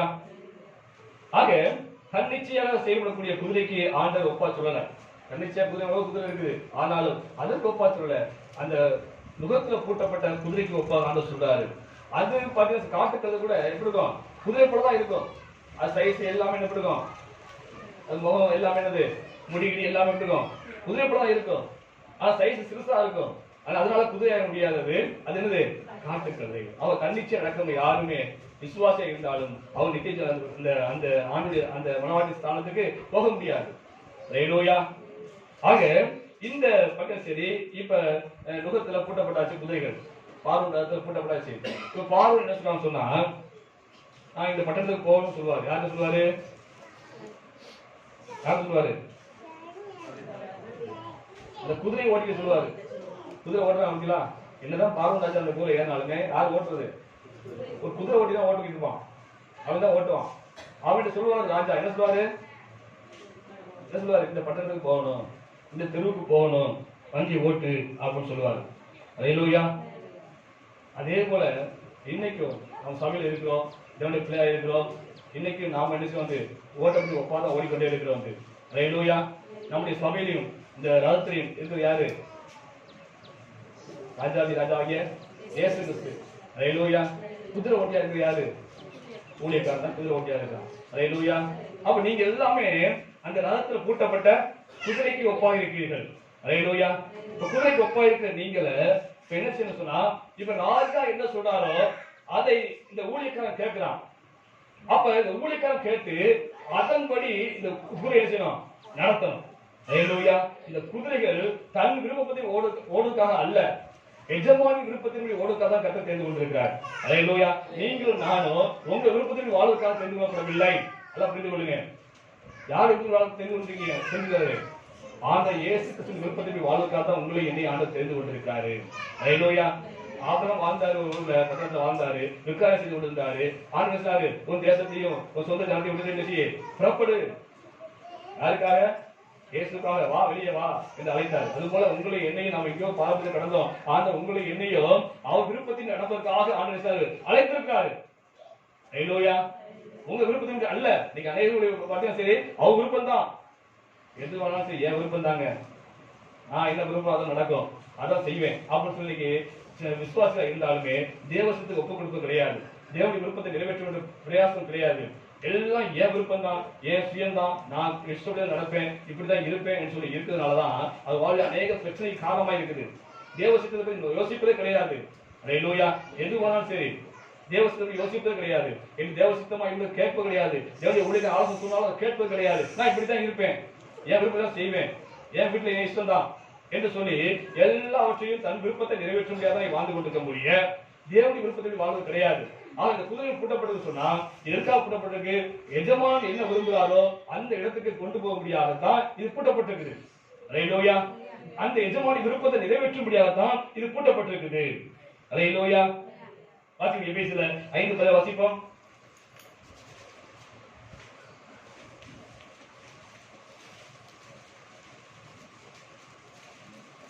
நீங்கள் 5:17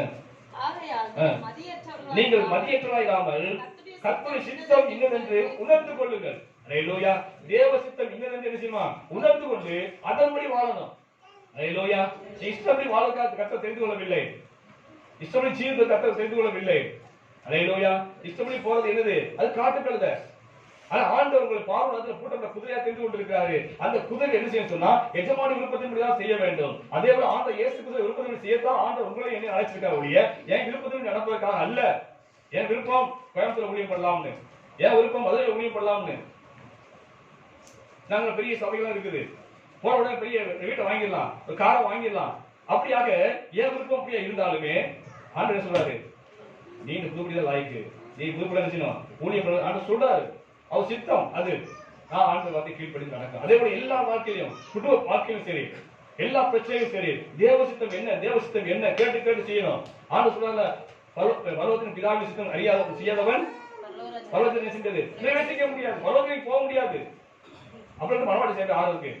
தேவசித்தம் செய்யாமல் நீ இந்த பூமியில வாழ்ந்தீங்கன்னு சொன்னா என்ன செய்ய முடியாது, பரலோகத்துக்கே போக முடியாது. அப்படின்னு மனவாடி செய்ய முடியும். ஆக எல்லாத்துலயுமே தேவசித்தம் என்ன, தேவசித்தம் என்ன, வேலைக்கு போறனாலும் சரி, இந்த குடும்ப வாழ்க்கையில ஏதோ ஒரு முடிவு எடுத்தாலும் சரி, பிள்ளைய கல்யாணம் சரி, எதுனாலும் சரி, எல்லாத்தையும் தேவசித்தம் என்ன, தேவ நடத்துக்கு என்ன என்பதை அறிந்து ஆராய்ந்து பார்த்து செய்ய வேண்டும். அதுக்காக உங்களை என்ன தெரிந்து கொண்டிருக்கிறாரு. ஆபிரகாம் கர்த்தர் அழைத்தார். எதுக்கு அழைத்தாரு?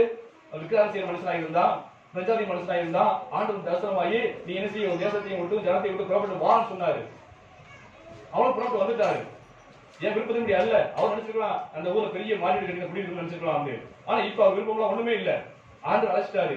எதுக்கு அழைச்சாலும் தெரியாது, போவா அப்படின்னு சொல்லி மனைவி கூட்டி கிளம்பிட்டாரு. ஹல்லேலூயா. தேவசித்தத்தை நிறைவேற்றாரு. ஹல்லேலூயா. அது மாதிரி நிறைவேற்றிக்கணும். தேவசித்தத்தை நிறைவேற்றிக்கிற வாழ்க்கையில நினைச்சு பாருங்க. அப்ப தேவசித்தத்தை நிறைவேற்றிக்கும் போதே பாத்தீங்கன்னா சரி, ஆபிரகாமுக்கு ஒரு பள்ளம் வந்துச்சு, ஆபிரகாமுக்கு ஒரு விடுதலை வந்துச்சு. அவர் வந்து கானான் தேசத்துல பஞ்சம் வந்துச்சு. பஞ்சம் என்ன செஞ்சாரு? அவரு எகிப்து போயிட்டாரு. ஆண்டு கேட்டு போனாரா? ஆண்டு கேட்கவே இல்லை. அவர் பஞ்சம் வந்த உடனே பஞ்சம் பிள்ளைங்க எங்க போலாம்? வல்லரசு நாடாக எகிப்து. அங்க செழிப்பான நாடு. ஹல்லேலூயா. அங்க செழிப்பான நாடு. அதனால அங்க மனைவி கூட்டிட்டு இருந்தாரு, எகிப்து போயிட்டாரு. அங்க போனா என்ன ஆச்சு? பாவம் பார்த்தா அழகா இருந்தா தூக்கிட்டு போயிட்டான். ஹல்லேலூயா. அப்ப பிரச்சனை வருவதற்கு காரணம் என்ன? அவர் சுய சித்தப்படி செய்தபடினால்தான் பிரச்சனை வருது. அது கிறிஸ்தவ வாழ நாம் நம்ம வாழ்விலே நம்ம தேவசித்தம் செய்யாமல் நாம் விருப்பத்தின்படி செய்வதனாலதான் வாழ்க்கை பிரச்சனையே வருது. அதை புரிந்து கொள்வது கிடையாது. அதை குறை சொல்லுவோம், அவரை குறை சொல்லுவோம், இவ்வளவு குறை சொல்லுவோம். ஆனா தேவசித்தம் செய்யாம போயிட்டேனே என்று நினைச்சு பார்க்க மாட்டோம். ஹல்லேலூயா. அதே போல பாருங்க, ஆபிரகாம் வாசிப்போம், 12 வாசிப்போம். அவரும் 12 தேசத்திலே பஞ்சம் உண்டாயிற்று. தேசத்திலே பஞ்சம் கொடிதா இருந்தபடியா ஆபிரகாம் எகிப்து தேசத்திலே தங்கும்படி அவ்விடத்துக்கு போனான். ஆண்டு சொல்லவே இல்லைங்க. ஆண்டு பேசல, சொல்லவே இல்லை. எகிப்து போனா சொல்லவே இல்லை. ஆனா தன்னிச்சையாக எகிப்து போயிட்டான். மாம்சத்துல முயற்சி பண்ணான், மாம்சத்துல யோசிக்கிறான், பஞ்சம் வந்துருச்சு, அங்க செழிப்பு இருக்குது, அங்க போயிடுவோம் என்ன நினைச்சு போனான். எதுக்கா வந்தான்? ஆண்டு செய்யத்தான் வந்தான். ஆனா இங்க வந்த உடனே ஆண்டு செய்யல, மாம்சத்தை முடிவெடுத்து எகிப்துக்கு போயிட்டாரு. அது போனா என்ன ஆகி போச்சு?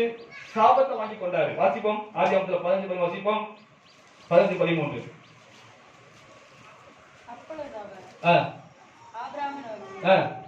உன் சந்ததியார் தங்களுடைய அல்லாத அந்நிய தேசத்திலே பரதேசா இருந்து அந்த தேசத்தாரை சேவிப்பார்கள்.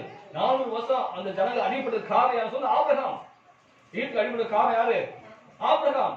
ஆண்டு வார்த்தை கேட்காம, சித்தம் தெரியாம விடிவு எடுத்து எகிப்து போனபடினாலே அந்த எகிப்து தேசத்துல ஒரு சந்ததி எல்லாம் 400 வருஷம் அடிமையா இருப்பாங்க. ஆண்டு போயிட்டாரு. ஹல்லேலூயா. ஆபிரகாம் அந்த சாபம் தான் அந்த அடிமைத்தனத்துக்கு போனது காரணமே. ஹல்லேலூயா. அதே சமயத்துல பாருங்க, இன்னொரு இடத்துல பாருங்க, தப்பான முடிவு எடுக்கிறாரு. ஆண்டு வாக்குத்தத்தம் பண்ண அந்த ஈசாக்கு இன்னும் பிறக்கவில்லை. சாராள் சொல்றாங்க, எப்ப ஆண்டு தர போறாரு? எனக்கு அப்பம் செத்து போச்சு, ரொம்ப வயசாகி போச்சு, இனிமே குழந்தை ஒரு வாய்ப்பு கிடையாது, விழாக்களை சேர்த்து ஒரு குழந்தை தாயா அப்படின்னு சொன்ன உடனே ஆண்டு தெரியாமல், ஆண்டு கேட்காமல் அந்த ஆணோட சேர்ந்து இஸ்மவேலை பெற்றெடுத்தாரு. அதனால என்னாச்சு? அந்நாள் முதல் இந்நாள் வரைக்கும் தேசத்துல உலகத்துல பிரச்சனை காரணமே அதுதான்.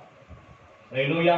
வாக்குத்தத்தம் சந்ததிக்கு விரோதமாக மாம்ச சந்ததி செய்து போராடி கொண்டுதான் இருக்குது. ஹல்லேலூயா. உலகத்தை சமாதானத்துக்கு போனதுக்கு காரணமே ஆபிரகாம் செய்த ஒரு தவறு. அவர் சுய சித்தமாய் முடிவெடுத்தபடினாலே அந்த தவறு. ஹல்லேலூயா. ஆக நீங்க எடுத்த சுய சித்தத்தினாலதான் இவ்வளவு பிரச்சனை, குடும்ப பிரச்சனை காரணம் அதுதான். இது ஆண்டுக்கு வந்த பாடல்ல, ஆண்டவர் போனதால பாடு இருந்துச்சு எனக்கு, அதெல்லாம் இல்ல. நீங்க சுயமா முடிவெடுத்ததுனாலதான், சுயமா செயல்பட்டதுனாலதான் இந்த சாபம், இந்த பிரச்சனை, இந்த போராட்டத்துக்கு காரணம் அதுதான். அதை உணர்ந்து கொள்ளுங்க. ஆண்டு சொல்றதுக்காக ஆண்டு கேட்போம். ஹல்லேலூயா. அது மட்டும் இல்ல, இந்த குதிரை யாருக்காக ஓடுது சொன்னா, அதுக்காக ஓடுது. முழுமையா போகுது. யாருக்காக ஓடுது? பார்வோன் ராஜாக்காக ஓடுது. ஹல்லேலூயா. அதுபோல இந்த குதிரையும் பார்த்தீங்கன்னா சரி, இந்த மணவாட்டி சபை அந்த மணவாட்டி ஸ்தானத்துக்கு போகக்கூடிய இந்த குதிரையும் யாருக்காக ஓடுது சொன்னா, யாருக்காக ஓடுது? இயேசுக்காக ஓடுது. பாருங்க இல்லையா? ஓடுகிறேன், நான் ஓடுகிறேன், இயேசுக்காக ஓடுகிறேன். ஆனா உண்மையிலே பார்த்தா இயேசுக்காக ஓடல, நமக்காக தான் ஓடும். இந்த பாடலாம் போதும், படத்துல போய் நிம்மதியா இருக்காங்க, அதுக்கு அதெல்லாம் செய்து ஓடிக்கிட்டு இருக்காங்க. ஆனா சொல்லும்போது சொல்லுவது இயேசுக்காக ஓடிக்கிறது. ஹல்லேலூயா. அதுபோல பார்வோனுக்காக அந்த குதிரை ஓடுது. அது பிறருக்காக வாழக்கூடியது. 1 கொரிந்தியர் 10:30 வாசிப்போம். 1 கொரிந்தியர் 10:32.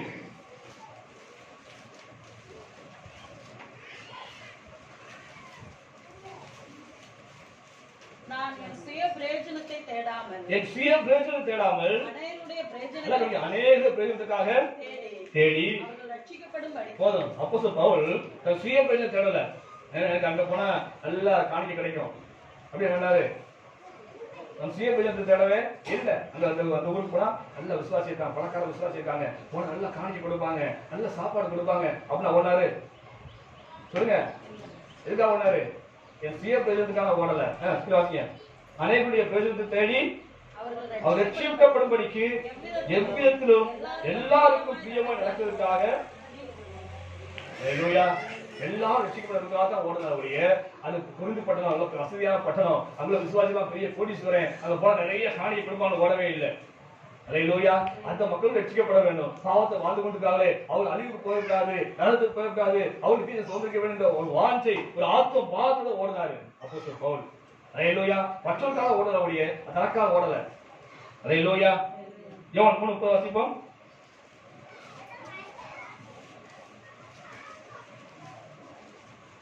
3:30 யோவான் 3:30. அவர் பெருகவும் நான் சிறுக வேண்டும். யார் சொல்றாரு? யோவான் சொல்றாரு. சொல்றாரு யோவான் ஊழியம் பண்ணாரு. எதுக்காக ஊழியம் பண்ணாரு? அவர் பேரும் புகழுக்காக ஊழியம் பண்ணல. எதுக்காக ஊழியம் பண்ணாரு? சொல்லுங்க. அவர் பெருகணும். இயேசு கிறிஸ்து அவர் பேர் பெருகணும், நான் சிறுகணும். ஹல்லேலூயா. நம்முடைய பேருக்காக அல்ல ஊழியம் பண்ணது. ஹல்லேலூயா. நீங்க ஊழியக்காரன் பார்த்தீங்கன்னா சரி, ஒரு பெரிய கட்டடம் வச்சு அவர் பேர் தான் பெருசா இருக்கும், அவர் குடும்பம் தான் இருந்தது, அவருக்கு போதானது பெருசா இருக்கும். இயேசு வசனம் சின்னமா இருக்கும், பேசப்பட சின்னமா இருக்கும். ஹல்லேலூயா. அவங்க யாருக்காக ஊழியம் பண்றாங்க? அவங்க பேருக்காக புகழுக்காக ஊழியம் பண்றாங்க. ஆனா அந்த யோவான் பார்த்தீங்கன்னா சரி, அவனுக்காக ஊழியம் பண்ணல, அவர் பெருகணும், அவர் நாம மகிமைப்படணும், நான் சிறுகணும் அப்படின்னு சொல்லி சொன்னார். ஹல்லேலூயா. அதே யோவான்ல 5:30 வாசிப்போம். 5:35. அவன் எரிந்து பிரகாசிக்க விளக்கா இருந்தால் போதும் சார். ஹல்லேலூயா. யோவான் எப்படின்னா எரிந்து பிரகாசிக்க விளக்கா இருந்தான். ஹல்லேலூயா. ஒரு மெழுகுவர்த்தி வச்சிருக்கோம், பொருத்தி வச்சவன என்ன செய்யுது? அது அப்படியே பிரகாசமா இருக்குது, மற்றவங்களுக்கு வெளிச்சம் தருது. ஆனா அது என்ன செய்யுது? புரிஞ்சுக்கிட்டே வருது. ஹல்லேலூயா. அது சீக்கிரம் அணைஞ்சு போயிடும். அது போலதான் கிறிஸ்தவ வாழ்க்கை. தேவனுடைய பிள்ளை நீங்களும் நானும். அதான் கிறிஸ்தவனா மெழுகுவர்த்தி தூக்கிட்டு போறோம். எது தூக்கிட்டு போறோம்? நீ மெழுகுவர்த்திக்கு சமமா இருக்க சொல்லுதான். ஆனா அது யாரும் புரிய மாட்டேங்குது. மெழுகுவர்த்தி இருக்கு, அவரை உலகத்துக்கு வெளிச்சம் வந்த தேவன், அவருக்கு இருக்கு வெளிச்சம். அதுக்காக இல்ல, நீ இந்த மெழுகுவர்த்தி சமமா இருக்கணும். அதுதான் ஆண்டு மெழுகுவர்த்தி அடையாளமான கிறிஸ்தவ வச்சிருக்காரு. ஹல்லேலூயா. வெளிச்சம் தரணும் மற்றவர்களுக்காக. ஆனா அவன் என்ன செய்வான்? தனக்காக உருக்கிக்கிட்டு என்ன செய்வான்? வெளிச்சம் தரக்கூடிய மெழுகுவர்த்தியை போல வாழ்ந்த பூமியில. அதுதான் அந்த மெழுகுவர்த்தி கிறிஸ்தவ மெழுகுவர்த்தி காமிக்கிறாங்க. ஹல்லேலூயா. அது சரியா புரிந்து கொள்ள வைத்திருக்காங்க இன்னைக்கு. அதை பிலிப்பியர் 2:4 வாசிப்போம். பிலிப்பியர் 2:4.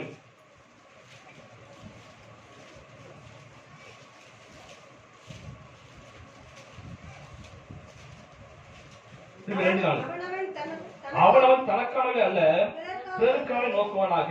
தேவனுடைய பிள்ளைகளாகி அவரை விசுவாசிக்கிற நீங்கள் நானும் என்ன செய்யணும்? எனக்காக தேடக்கூடாது, என்ன செய்யணும்? பிறருக்காக ஓடணும். ஹல்லேலூயா. இந்த குதிரையும் பார்த்தீங்கன்னா சரி, இது தனக்காக ஓடல, நல்ல மேய்ச்சலா இருக்குன்னு ஓடல. யாருக்காக ஓடுது? பார்வோனுக்காக ஓடுது. அதே போல நீங்கள் நானும் இயேசுக்காக ஓடணும். ஹல்லேலூயா. மற்ற ஆத்மா ஆதாயப்படுத்த வேண்டும் ஓட வேண்டும். ஓடிய அங்க போனா அவங்களுக்கு காணிக்கை கிடைக்கும், இங்க போனா அவங்களுக்கு காணிக்கை கிடைக்கும், அங்க போனா பெரிய சபையை கட்டலாம், இங்க போனா கார் வாங்கலாம் என்பது அந்த எண்ணத்தினால அல்ல. ஹல்லேலூயா. இயேசுக்காக பாடு முடிக்கிறோம், இயேசுக்காக நிந்தையை சுமந்து வாழ்கிறோம், இயேசுக்காக ஓடிக்கொண்டிருக்கிறோம். ஹல்லேலூயா. எப்படியாவது ஒரு சேனலை காண கொண்டு சேர்க்கவர்களுக்காக பேசப்பட்டுக் கொண்டிருக்கிறோம். ஹல்லேலூயா. அது மட்டுமல்ல, இந்த குதிரைகள் பார்த்தீங்கன்னா சரி, இது 5-6 குதிரைகள் அந்த ரதத்துல போட்டப்பட்டாலும் இது எப்படி இருக்குது? நல்ல ஐக்கியமா இருக்கா இல்லையா? ஒற்றுமையா இருக்கா இல்லையா? ஹல்லேலூயா. 5 குதிரை கூட்டப்பட்டிருக்குது. ஒரு குதிரை அன்னைக்கு உடம்பு முடியாம இருக்கலாம். ஆனாலும் எனக்கு பலம் அதிகமா இருக்குன்னு சொல்லி ஒரு குதிரை இங்கிட்டு இருந்தா என்ன ஆகும்? ஒரு குதிரை விஷயம் வந்து இன்னைக்கு எனக்கு உடம்பு முடியல அப்படின்னு பையா போக வச்சுங்களேன், என்ன ஆகும்? என்ன ஆகும்? அதான் கவுந்துரும். அதானே? அதான் விஷயம். கவுந்துரும். பார்வை செய்வாரு, கீழே வந்து கிடப்பாரு. ஹல்லேலூயா. அப்படி இல்லாதபடிக்கு இந்த குதிரை ஒண்ணுக்குள்ள ஒற்றுமையாக அப்படியே சீரா போய் கொண்டிருக்கு. ஹல்லேலூயா. அதுபோல தேவனுடைய பிள்ளைகளாகி நீங்களும் நானும் எப்படி சொன்னா அந்த பார்வன் அந்த குதிரைகள் எப்படி ஒற்றுமையா இருக்குதோ, எப்படி ஐக்கியமா இருக்குதோ அது போல ஐக்கியமா இருக்க வேண்டும். ஹல்லேலூயா. அதுக்காக தான் ஆண்டவர் ஐக்கிய பந்தியும் வச்சிருக்காரு, தேவனும் வச்சிருக்காரு. அங்கேயாவது ஐக்கியப்படுங்க வச்சிருக்காரு. அங்கேயும் கூட ஐக்கியப்படாம முரண்பாடு பண்ணிக்கிட்டு வந்து அந்த தகுதி இல்லைன்னு வெளியே ஓடிக்கிட்டு இருக்கிறோம். சிலர் நினைச்ச தகுதி இல்லாட்டாலும் கொடுங்க அவனை உட்கார்ந்து இருக்கோம். ஹல்லேலூயா. அப்படி அல்ல. ஐக்கியம், சபை என்பது ஒரு ஐக்கியம். இந்த ஐக்கியம் வேணும் என்பதாக ஆண்டவர் சொன்னாரு. அந்த ரதத்துக்கு போட்ட பலிகளுக்கு ஒப்பாத்து இருக்காரு. அது எப்படி ஒற்றுமையா இருக்குதோ, ஒண்ணுக்கு ஒண்ணு முறும்பு இருக்காது, ஒண்ணுக்கு ஒண்ணு கடிந்து கொள்ளாது, ஒண்ணுக்கு கடிச்சு பட்சிக்காது. ஹல்லேலூயா. ஆனா இன்னைக்கு நம்ம எப்படி இருக்கோம்? விசுவாசியா இருந்தாலுமே தேவனுடைய பிள்ளைன்னு சொல்லிட்டு இருந்தாலுமே ஒருத்தர் சில சண்டை போட்டு கடிச்சுட்டு இருக்கோம். அப்ப அந்த அன்னைக்கு கொந்தி சபை அப்பதான் இருந்துச்சு. அதான் வசனம் சொல்லுது, ஒருத்தர் என்ன கடிச்சு பட்சிக்கிட்டாங்களாம். கொந்தி சபை ஆட்சி வளர்ந்த சபைன்னு சொல்லப்பட்டிருக்கு. ஆனா அந்த சபை மக்கள் என்ன ஆகலாம்? ஒருத்தர் அடிச்சு சண்டை போட்டு வந்து பட்சித்து கொண்டான்னு சொல்லப்பட்டிருக்கு. அது போல சபை காணப்படுது. ஹல்லேலூயா. அப்படி அல்ல, ஒற்றுமையா இருக்க வேண்டும். ஒருத்தர் விட்டு கொடுத்து போக வேண்டும். ஒருத்தர் வந்து சரியில்லையா அப்படியா அவளுக்கு ஈக்குவல் ஆக விட்டு கொடுத்து போனா அவளும் சேர்ந்து கூட வந்துடுவான். ஹல்லேலூயா. மற்ற அல்ல, மற்ற குறை சொல்றது அல்ல. அப்படிப்பட்ட அந்த காரியத்தை அது ஒண்ணு கூட செய்யாதபடிக்கு எவ்வளவு ஒற்றுமையா இருக்குதோ, ஒரே மாதிரி ஓடுதோ, விட்டு கொடுத்து ஓடுதோ அது போல தேவனுடைய பிள்ளைகளாகிய நீங்களும் நானும் இருந்தால் அந்த மனவாடி ஸ்தானத்துக்கு செய்ய முடியும், போக முடியும். ஹல்லேலூயா.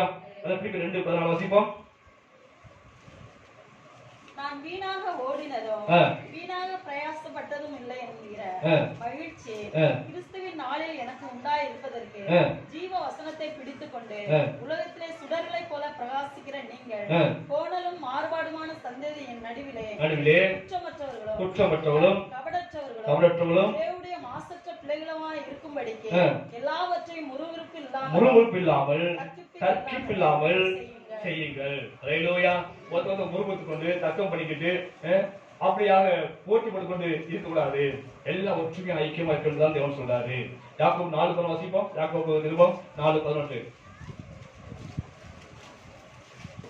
சகோதரரே, ஒருவருக்கொருவர் விரோதமாய் பேசாதீர்கள். ஹல்லேலூயா. ஒருவருக்கொருவர் விரோதமாக பேசாதீங்க, ஐக்கியமா இருங்க. அதான் சபை ஐக்கியத்தை காண்பிக்குது. அந்த குதிரைக்கு ஒப்பாக ஆண்டு சொல்லியிருக்காரு. அந்த குதிரை எப்படி ஐக்கியமா இருக்குதோ அது போல இருக்கணும். ஹல்லேலூயா. கொலோசியர் 3:20 வாசிப்போம். கொலோசியர் 3:24.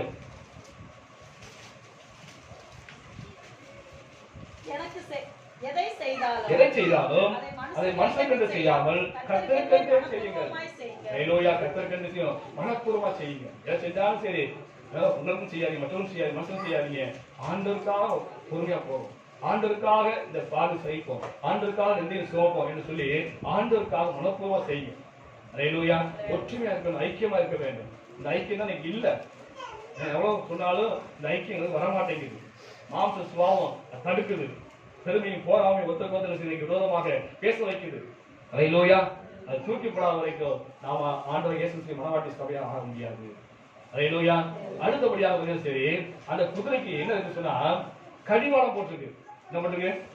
எங்க போட்டுருப்பாங்க கடிவாளம்? எங்க இருக்கும்? வாயில போட்டுப்பாங்க. மாட்டுக்கு தான் மூக்குல போட்டுப்பாங்க. என்னது? வாயில போட்டுப்பாங்க. வாயில வந்து பெரிய வார வந்து உள்ள கொடுத்துருப்பாங்க. ஹல்லேலூயா. இன்னொன்னு அந்த அந்த ரதத்தை ஓட்டக்கூடியவன் இன்னொன்னு வச்சிருப்பான். என்ன வச்சிருப்பான்? சாட்டை வச்சிருப்பான். ஹல்லேலூயா. இது ரெண்டுமே அவசியம். ரதத்துல பூட்டப்பட்ட குதிரைகள் நல்ல வலியுறுத்தலா இருந்தாலும், அழகா இருந்தாலுமே, திறமையான இருந்தாலும் சரி, ஒற்றுமை வழக்கம் இருந்தாலும் சரியுமே, என்ன இருந்தாலும் சரி, இந்த ரெண்டுமே இந்த குதிரைக்கு என்ன செய்யுது? அவசியமா இருக்குது. ஹல்லேலூயா. இவன் அந்த ஆஜா சொல்லியிருப்பாரு, இந்த தெருவுக்கு போகணும்பான்னு சொல்லியிருப்பாரு இந்த வேலைக்காரன். இந்த வேலைக்காரன் அது தகுந்தபடி என்ன செய்யணும்? இந்த குதிரை நடத்த வேணும். இப்ப ஒரு உக்குல திரும்ப வேண்டி இருக்குது. இந்த குதிரை என்ன நேரா போகுது. அப்ப என்ன செய்வான்? சுண்டி பிடிச்சு வைப்பான். அப்ப என்ன செய்யும்? குதிரைக்கு வலிக்குமா வலிக்காதா? வாயில மாட்டிருக்குது. வாயில் மாட்டும் போது கொஞ்சம் உதவி கிளிக்குமா இல்லையா, கொஞ்சமாவது வேதனை தான் செய்யும். அப்படியே கடிவாளத்தை இழுக்க வேண்டியிருக்குது. அப்படியே அது வளையாக வச்சுங்க என்ன செய்யும், வந்து சாப்பிட்டு அடிப்பான். ஹல்லேலூயா. அப்பதான் இது அந்த ராஜாவுடைய விருப்பத்தை நிறைவேற்றக்கூடிய குதிரையாக மாறும். அதே போல இன்னைக்கு ஆண்டவர் ராஜாவாக இயேசு கிறிஸ்து நம்முடைய சபையில இருக்கிறாரு. அவரு நேரடியா குதிரை நடத்த கிடையாது, விசுவாசி நடத்த கிடையாது, ஒரு ஊழியக்காரன் வச்சுதான் நடத்துறாரு. ஊழியக்காரனாகிய அந்த ஊழியக்காரத்தை ஆண்டவர் தன் சித்தத்தை வெளிப்படுத்துறாரு. அந்த சித்தத்தை கேட்டவன் என்ன செய்தான், இந்த விசுவாசிகளை இந்த குதிரைகளை அந்த எஜமானுடைய அந்த ஆண்டவர் இயேசு கிறிஸ்துவின் விருப்பத்தின்படி நடத்துறான். ஹல்லேலூயா. வேத வசனத்தின்படி நடத்துறான். அப்படி நடத்தும் போது அந்த குதிரை சேட்டை பண்ணிச்சு வச்சுக்கலாம், என்ன செய்யும், வந்து கடிவாளத்தை பிடிச்சு இருக்க வேண்டியது வரும். அது என்ன செய்யும், வந்து விசுவாசிக்கு வலிக்கத்தான் செய்யும். அப்பயும் திரும்பினா ஒரு சவுக்கடி என்ன செய்யும், கொடுக்கத்தான் வேணும். அப்பதான் அந்த தேவனுடைய சித்தத்தை நிறைவேற்றக்கூடிய விசுவாசிகளாக நீங்களும் நான் இருக்க முடியும். ஹல்லேலூயா. அப்ப இந்த குதிரைக்கு என்ன வேணும், கடிவாளமும் சவுக்கடியும் செய்து கண்டிப்பாக வேண்டியதா இருக்குது. ஹல்லேலூயா. அது அநேகருக்கு இது ரொம்ப கஷ்டமா இருக்குது. என்னது, ஊழியக்காரர் கண்டிச்சு பேசிட்டாங்க, என்ன இருக்கு, ரொம்ப கஷ்டமா இருக்கு. ஒரு காலத்துல பார்த்தீங்கன்னா ஆரம்ப ஊழியத்துக்கு வரும்போது அநேக விசுவாசி சொல்லுவாங்க, பாஸ்டர் எனக்காக ஜெபம் பண்ணுங்க பாஸ்டர், ஏதாவது குறை இருந்தா சொல்லுங்க பாஸ்டர், நான் திருத்திக் கொள்றோம் பாஸ்டர் சொல்லுவாங்க. ஆனா இன்னைக்கு ஆய்ச்சி வளர்ந்துட்டாங்க, விசுவாசம் வளர்ந்துட்டாங்க. இப்ப போய் சிஸ்டர் கொடுக்குறோம் ஜெபம் பண்ண சிஸ்டர், ஆண்டவருக்கு காரியத்தை சொல்றாரு, நீங்க அது சரியில்லை சிஸ்டர் அப்படின்னு சொன்னா, பிரதர்னு சொன்னா என்ன ஆகுது, அந்த காலத்துல சொல்லுங்க பாஸ்டர் நான் கேட்கணும்னு சொன்னாங்க. இன்னைக்கு வந்து யார் சொன்னது, அவ சொல்லியிருப்பா, இவ சொல்லியிருப்பா, இல்லை சொல்லியிருப்பா அப்படின்னு சொல்லி வந்து என்னது சண்டையும் ஊழியக்காரர்களது தர்க்கம் பண்ணக்கூடிய ஒரு இது விசுவாசி தான் மாறிட்டோம். கடிவாளத்தை இழுத்தா என்னது வருது, கோபம் தான் வருது. ஹல்லேலூயா. அவர் தாவீது சொல்றாரு பாருங்க, சங்கீதம் 140 வாசிங்க, சங்கீதம் 145 வாசிங்க.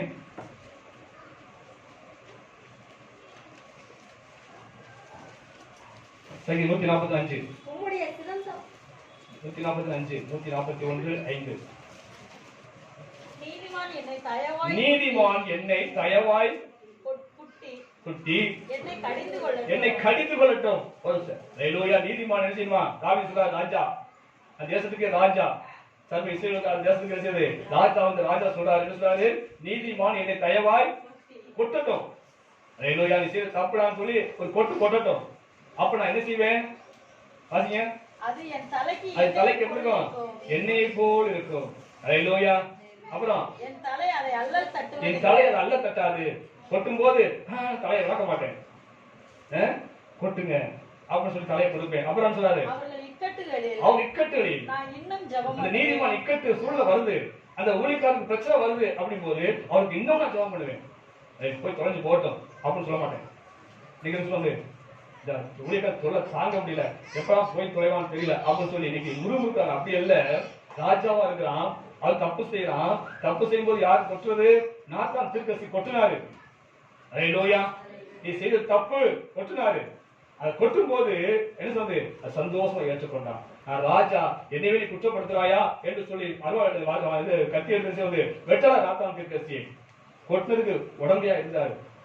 நான் தான் தப்பு செஞ்சுட்டேன், ஆண்டுக்கு விரோதமா தப்பு செஞ்சுட்டேன்.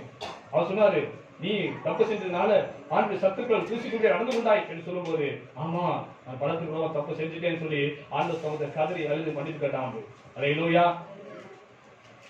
அவன் தான் மணவாட்டி சபைக்கு அடையாளமா இருக்கிறான். ஹல்லேலூயா. வரும் ஆண்டு ஊழியக்காரன் மூலமாக சில நேரத்தை கொட்ட வேண்டிய சூழ்நிலை வரும், தேவனுடைய வசனத்தின் மூலமாக அடிக்க வேண்டிய சூழ்நிலை வரும், ஹல்லேலூயா, சிக்ஷிக்க வேண்டிய சூழ்நிலை வரும். ஹல்லேலூயா. போதனை மூலமாக ஆண்டவர் சவுக்கடி பேசுவாரு, கொடுத்தா செய்வாரு, கடிவா இருக்கத்தான் வேணும், சவுக்கடி கொடுத்தா வேண்டும். அப்பதான் நான் அவருக்கு பிரியமாக மாற முடியும். அந்த நாத்தான் அன்னைக்கு அவன் கண்டிக்காம இருந்தா என்ன ஆயிருக்கும், தன் பாவத்தை உணராமலே அவன் செத்துருப்பான். செத்த நரகத்துக்கு போய் சேர்ந்திருப்பாரு. அதான் சொல்லிருப்பாரு, அன்னைக்கு நாத்தான் தீர்க்கதரிசியை கொட்டுறதுனால, அது தவறை உணர்த்தி காட்டுறதுனால அது மனம் திரும்பி ரட்சிக்கப்பட்டு இன்னைக்கு ஆண்டவர் மறுபடியும் பிரியமாகி இன்னைக்கு பரலோகத்துல விட்டிருக்காரு. ஹல்லேலூயா. நன்மைக்காக ஆண்டவர் வச்சிருக்காரு ஊழியக்காரனை, நன்மைக்காக ஆண்டவர் இந்த கடிவாளத்தையும் இந்த சவுக்கடியாகிய இந்த உபதேசத்தையும் ஆண்டவர் வச்சிருக்கிறாரு. வேதவசனம் கூட இந்த கடிவாளம் நினைச்சணும் இருக்கத்தான் பட வேணும். ஹல்லேலூயா. ஆக இந்த கடிவாளத்தையும் இந்த சவுக்கடியும் விரும்பாத விசுவாசிகள் ஒரு நாளும் பரலோகத்தில் பிரவேசிக்க முடியாது. ஒரு நாளும் ஆண்டவராகிய இயேசு கிறிஸ்து மனவாட்டி சபைக்கு ஒப்பாக மாற முடியாது. அது குதிரையாக இருந்தாலும் குதிரை போல இருந்தாலுமே அது காட்டுக்கழுதான். ஹல்லேலூயா. யோவான் 5:17 வாசிப்போம். யோபு 5:17. யோபு 5:17. யோபு 5:17. இதோ தேவன் தண்டிக்கிற மனுஷன் பாக்கியவான். ஹல்லேலூயா. தேவன் தண்டிக்கிற மனுஷன் பாக்கியவான். ஆகையால் சர்வ சிக்ஷையை அற்பமா எண்ணாத. தேவன் சிக்ஷித்தானா அற்பமா எண்ணாத. நீ உணர்வுக்காக ஆண்டு கொடுத்துருக்கா சிக்ஷையை. உணர்வுக்காக ஆண்டவர் ஊழியக்காரர் மூலமாக சிக்ஷை வார்த்தையை என்ன செய்றாரு கொடுக்கிறாரு. ஹல்லேலூயா. வாசி எபிரேயர் 12 வாசிப்போம். எபிரேயர் 12:6. கர்த்தர் எவனிடத்தில் அன்பு கூறுகிறாரோ அவனை அவர் சிக்ஷித்து தாம் சேர்த்துக் கொள்கிற எந்த மனுஷனையும் சந்திக்கிறார். ஹல்லேலூயா. கர்த்தர் எவனிடத்தில் அன்பு கூறுகிறாரோ அவனை ஆண்டவர் சிக்ஷித்து தாம் சேர்த்துக் கொள்கிற எந்த மனுஷனையும் கண்டிக்கிறாரு. ஹல்லேலூயா. ஆண்டவர் நேசிக்கிறார். அதனாலதான் ஒரு கடுமையான ஊழியக்காரனை வச்சிருக்கிறாரு. வேதவசனத்து மூலமா எச்சரிக்கிற மனுஷன் ஆண்டவர் வச்சிருக்கிறாரு. ஹல்லேலூயா. அப்படி இல்லைன்னு சொன்னா அது இஷ்டம் போல இருக்கும். இஷ்டம் போல எங்க போகும்? நரகத்தான் போய் சேரும். கேட்டின் வாசல் விசாலமா இருக்குது. அது எங்க கட்டுப்பாடும் கிடையாது, கண்டிஷனும் கிடையாது. சில சபையில கண்டிஷனே கிடையாது. இஷ்டம் போல வாழ்ந்துக்கோ, இஷ்டம் போல இருந்துக்கோன்னு சொல்லி விட்டுறாங்க. அவளை பிரியப்படுறது விசுவாசியை பிரியப்படுறது ஊழியர் நடந்து கொண்டிருக்காங்க. அதனால என்ன சம்பவிக்க சொன்னா இந்த விசுவாசிகள் கெட்டு போவாங்க. அவர் எத்த பள்ளி இந்த ஊழியர்கள் கேட்கப்படும். ஹல்லேலூயா. அதற்கல்ல ஆண்டவர் நேசிக்கிறாரு. உங்களை நேசிக்கிறதுனால ஆண்டவர் வீட்டுக்குள்ள சபையில வச்சிருக்கிறாரு. ஆண்டவர் அன்பை பெற்ற உங்களை சிட்சிப்பது தேவனுடைய சித்தம். ஹல்லேலூயா. இன்னும் வாசிப்போம். எபிரேயர்ல ஏசாயாவுல 1:6 வாசிப்போம். ஏசாயாவுல 1:6. உள்ளங்கால் தொடங்கி தலை மட்டும் அதிலே சுகமே இல்லை. அது காயமும் வீக்கமும் எதிக்கிற இரணமாய் இருக்கிறது. இரணமாய் உள்ளது. அது சீர் பிதுக்கப்படாமலும் கட்டப்படாமலும் இருக்க எண்ணெயினால் ஆற்றப்படாமலும் இருக்கிறது. ஹல்லேலூயா. ஒரு புண்ணு ஆத்திரம் சொன்னா ஒரு புண்ணு இருக்குது, அல்ல புறையோடி போய் கிடக்குது. அந்த புண்ணு ஆத்திரம் முதல்ல சீல் என்ன செய்யணும்? பிதுக்கணும். அல்ல கத்தினாலும் சரி அழுதாலும் சரி என்ன செய்யணும்? அதெல்லாம் பிதுக்கி விட்டுட்டு அதுக்கப்புறம் என்ன செய்யணும்? அது கட்டுப்படும். வந்து வச்சு கட்டுப்படாதான் அந்த புண்ணு ஆறும். அது இல்லாம மேல் பூசா எண்ணெய் போட்டு மருந்தை போட்டு பூசிக்கிட்டே இருந்தா ஒரு நாள் புண்ணு என்ன செய்யாது? ஆறாது. அது புறையோடி போய் கிடைச்சிருந்தது சாவு நேரம் போயிடும். ஹல்லேலூயா. இந்த தாவீது வாழ்க்கையில அப்படிதான் சீல் வைத்த புண்ணோட இருந்தான். ஹல்லேலூயா. அந்த சீல் புண்ணோட இருந்த அந்த ராஜாவை நாத்தான் தீர்க்கதரிசி தடவி கொடுத்து, பரவாயில்லப்பா எல்லாம் செய்ய சாப்பிட நீ செஞ்சிருக்கிற, இவன் புதுசா ஒன்னும் செய்யலப்பா, பரவாயில்ல நீ ராஜாவா இருக்கிற, செய்யலாம், உனக்கு அனுமதி இருக்குது, உனக்கு அதிகாரம் இருக்கு, செய்ப்பா என்று பூசி மெழுகி பேசினார் சொன்னா கண்டிப்பாக அந்த ராஜா மணந்து இருக்க மாட்டாரு. மறுபடியும் தேவனுக்கு பிரியமா இருந்து பரவத்துக்கு பேசிக்க முடியாது. ஹல்லேலூயா. ஆண்டு அந்த நாத்தான் தீர்க்கதரிசி ஒரு ஓமையை சொல்லி கடைசியாக கேட்கிறான், யார் அவன்? நீதாப்பா அவன். ஹல்லேலூயா. அந்த ஆட்டுக்கு அடிச்சு கொண்டது நீதாப்பா அப்படின்னு சொல்லி அவனுக்கு உணர்த்தும்படியாக சொல்லி, இதனால ஆண்டு நம்ம தூசியப்படுத்துமான்னு சொல்லி அந்த உணர்த்தி காட்டி அந்த காயத்தை அந்த புண்ணை சீல் பிதிக்கிறான். அப்பதான் உடனே கதறி அழுகிறான். சங்கீதம் 51 படிச்சு பாருங்க. ஆண்டு கதறி அழுகிறான், ஆண்டவரே நான் பாவம் செஞ்சுட்டேன், உங்களுக்கு ரூபா பாவம் செஞ்சுட்டேன், இப்படி பார்வைக்கு முன்பாக நான் தப்பு பண்ணிட்டேன்னு சொல்லி ஆண்டு கதறி அழுத பாக்குறான். ஹல்லேலூயா. இதனால பசுத்தாவியை எடுத்துக்காதீங்க ஆண்டவரே, ரட்சிப்பின் சந்தோஷத்தை எடுத்துக்காதீங்க ஆண்டவரே, ஆண்டு கதறி அழுகிறான். சீல் பிதிக்கப்படுகிறது. அதுக்கப்புறம் நாத்தம் திருச்சி கத்து போனார். ஹல்லேலூயா. ஆக இந்த நாட்களில் தவறை உணர்த்தும்படியாக தேவனுடைய வார்த்தை இந்த கண்டிப்பாக நினைச்சணும் இழுக்கப்படதான் வேணும், சாப்பிட்டு கொடுக்கதான் வேணும். ஹல்லேலூயா. அப்பதான் உணர்வோம். எதுக்காக சொன்னா உங்களை திருப்தி ஆண்டு கொண்டு சேர்க்கத்தான் இவ்வளவு பிரயாசப்படுறோம். கோபிச்சாலும் பரவாயில்ல, இவ்வளவு சண்டை விட்டாலும் பரவாயில்ல, இருந்தாலும் தேவனுடைய வார்த்தையை சொல்ல வேண்டும் தான் நான் இவ்வளவு பிரயாசப்படுறோம். எதுக்காக சொன்னா உங்களை கொண்டு போய் பரவல் சேர்க்கணுக்காக தான். ஹல்லேலூயா. ஆக பூரண விசுவாசி ஆண்டவர் இயேசு கிறிஸ்துவின் மனவாட்டியாக விரும்புகிற விசுவாசி கண்டிப்பாக இந்த கனிவாளத்தையும் சரி இந்த சவுக்கடியும் சந்தோஷமா ஏற்றுக்கொள்வார். ஹல்லேலூயா. அடுத்தபடியாக சரி இந்த குதிரைக்கு பதிலாக சரி கண் மரம் போட்டிருக்கு பாத்தீங்களா? அது கழுத்துல போட்டாலும் என்ன இருக்கும்ல? கண் மரம் இருக்கும். கண்ணை மறைச்சு வச்சிருப்பாங்க. ஏன்? அது கண்ணு தோத்துல என்ன ஆகும்? 6 கூரை போயிட்டு இருக்குது. இந்த பக்கம் செழிப்பா ஒரு வயல்கள் இருக்குது, இந்த பக்கம் செழிப்பா வயல்கள் இருக்குது, 6 குதிரை 7 தூரம் போயிட்டு இருக்குது. அப்ப இந்த பக்கமும் பார்த்து புள்ள பார்த்து இங்கிட்ட ஒரு குதிரை இழுக்க ஆரம்பிச்சிடும், இங்கிட்ட புள்ள பார்த்து இங்கிட்ட குதிரை இழுக்க ஆரம்பிச்சிடும். அப்ப என்ன ஆகும்? அதான் கவுந்து. அப்ப நமக்கு கட்டுப்பாடு என்பது கண்மறை கண்டிப்பா நிச்சயம் வேணும். ரயில்வே அதனாலதான் சொல்றோம், செல்ல பார்க்காதீங்க, செல்லவே பார்க்காதீங்க, சீரியலை பார்க்காதீங்க, அதை பார்க்காதீங்க, இதை பார்க்காதீங்க அப்படின்னு சொல்லி கண்டிஷன் பண்ற காரணம் என்ன சொன்னா, இதெல்லாம் உலகத்தை பார்த்தா நீங்க உலகத்துக்காக போயிருவீங்க, ஆண்டவர் விட்டுருவீங்கன்றதுக்காக தான் இந்த கண்மறை போடுறோம். ரயில்வேயா உலகத்தை பார்க்க கூடாது. அன்னைக்கு அப்போ அந்த பேதுரு ஆண்டவர் இயேசு கிறிஸ்து அந்த கடல் நடந்ததை பார்த்த உடனே அவனுக்கு ஆசை வந்துச்சு, ஆண்டவரே நானும் கடல் நடக்கணும், வா நடந்து வா. ரயில்வேயா நடந்து வரும்போது பார்த்தீங்கன்னா சரி 2 ஸ்டெப் 3 ஸ்டெப் வைக்கிறான். திடீர்னு கடல்ல காத்து, பெரிய காத்து அடிக்குது, அலை பெருசா வருது. அதை பார்த்த உடனே அப்படியே மூழ்கி போயிட்டான். ஏன்? இயேசு மட்டும் பார்த்து போயிருந்தால் கண்டிப்பாக மூழ்கிக்க மாட்டான். அது சூழ்நிலை பார்த்தான், பலத்த காத்தை பார்த்தான், பலத்த அலைய பார்த்தான், இது நிமித்தம் மூழ்கி போனான். அது போல தேவனுடைய பிள்ளைகளை நீங்கள் நானும் ஓட்டப்பதை ஓடிக்கொண்டிருக்கிறோம். ரயில்வேயா ஆண்டை நோக்கி ஓடிக்கொண்டிருக்கிறோம். இந்த ஓட்டத்தை தடை செய்ய பிசாசானவன் அநேக புயல் அடிக்க செய்யலாம், அநேக பிரச்சனை கொண்டு வருவான், அநேக இடங்களை கொண்டு வருவான். அந்த காலத்துல ஒலிம்பிக் போட்டி வைப்பாங்களாம். இப்ப இல்ல ஒலிம்பிக் போட்டி அல்ல, அந்த காலத்துல ராஜா வச்சிருக்காங்க, சரித்திரம் எழுதப்பட்டிருக்கு. அந்த ராஜாக்கள் ஒலிம்பிக் போட்டி வைப்பாங்களாம். அதுல அந்த வீரர்கள் வந்து ஓடி வருவாங்களாம். ஓடி வரும்போது ராஜாக்கள் நியமித்த ஆட்கள் சொன்னா தங்க குண்டை ஊட்டிடுவாங்களாம். நடுவுல தங்கத்தால் செய்யப்பட்ட குண்டு நினைச்சாங்களாம், அல்ல பெரிய குண்டு நினைச்சாங்க ஊட்டிடுவாங்களாம். அவ ஓடி வந்துட்டு தங்க குண்டை பார்த்த உடனே நினைச்சாங்க ஓட்ட நிப்பாடி நினைச்சாங்க தலை கொடுத்துக்க ஆரம்பிச்சுவாங்க. அவன் ஓட்டம் போயிடும், தோற்று போவான். ரயில்வேயா அப்ப இதெல்லாம் பார்க்காம ஏன் ஓடுறானோ அவன் ஜெயிக்க முடியும். அது போல இந்த உலகத்துல அநேக தங்க கூட்டங்கள் வரலாம். நம்ம இச்சையை தூண்டுபடியாக, ஆசையை தூண்டுபடியாக அநேக தங்க கூட்டங்கள் கூட வரலாம். ஆனா அதை பார்க்க கூடாது, டிவியே பார்த்துக்க கூடாது, சீரியலே சீரியல் பார்த்து பைத்தியமாயி போச்சு, செல்லு பைத்தியமா போச்சு. விசாசனம் கடைசியா இன்னைக்கு உலகத்து கடைசி நாட்டுல கொண்டு பெரிய ஆயுதம் செல்லு. அதுதான் இன்னைக்கு பைத்தியமா இருக்கு. அது இல்லாம இருக்க முடியல, அது இல்லாம வாழ முடியல. தூங்கி வச்சா அதுதான், படுக்க போகும்போது அதுதான். அப்படியா இன்னைக்கு அது இன்னைக்கு அநேகரை மயக்கி வைத்துக் கொண்டிருக்குது. இதெல்லாம் பிசாசு தந்திரங்களை புரிந்து கொள்ள வேண்டும். அதனால அதை பார்க்காத, இதை பார்க்காத, அப்படி வாழ இப்படி வாழ என்று சொல்லி நம்ம அநேக வழியிலே நாம எச்சரிப்பு காரணம் இதுதான். அது குதிரையா இருந்தாலும், அது தேவனுக்கு அந்த தேவனுக்கு விருப்பப்படி உடம்புல குதிரையா இருந்தாலுமே அது கண்மறை தேவைப்படுது. அது போல நமக்கும் ஒரு கண்மறை எதற்குன்னு சொன்னால் ஆண்டை நோக்கி பார்க்க வேண்டியதுக்காகத்தான் அப்படி ஒரு கண்டிஷன், அப்படி கட்டுப்பாடுகளை நம்ம போட வேண்டியிருக்குது. ரயில்வேயா அதுவும் தேவை. ரயில்வேயா வாசி பிலிப்பியர் 3 வாசிப்போம். பிலிப்பியர் 3:12.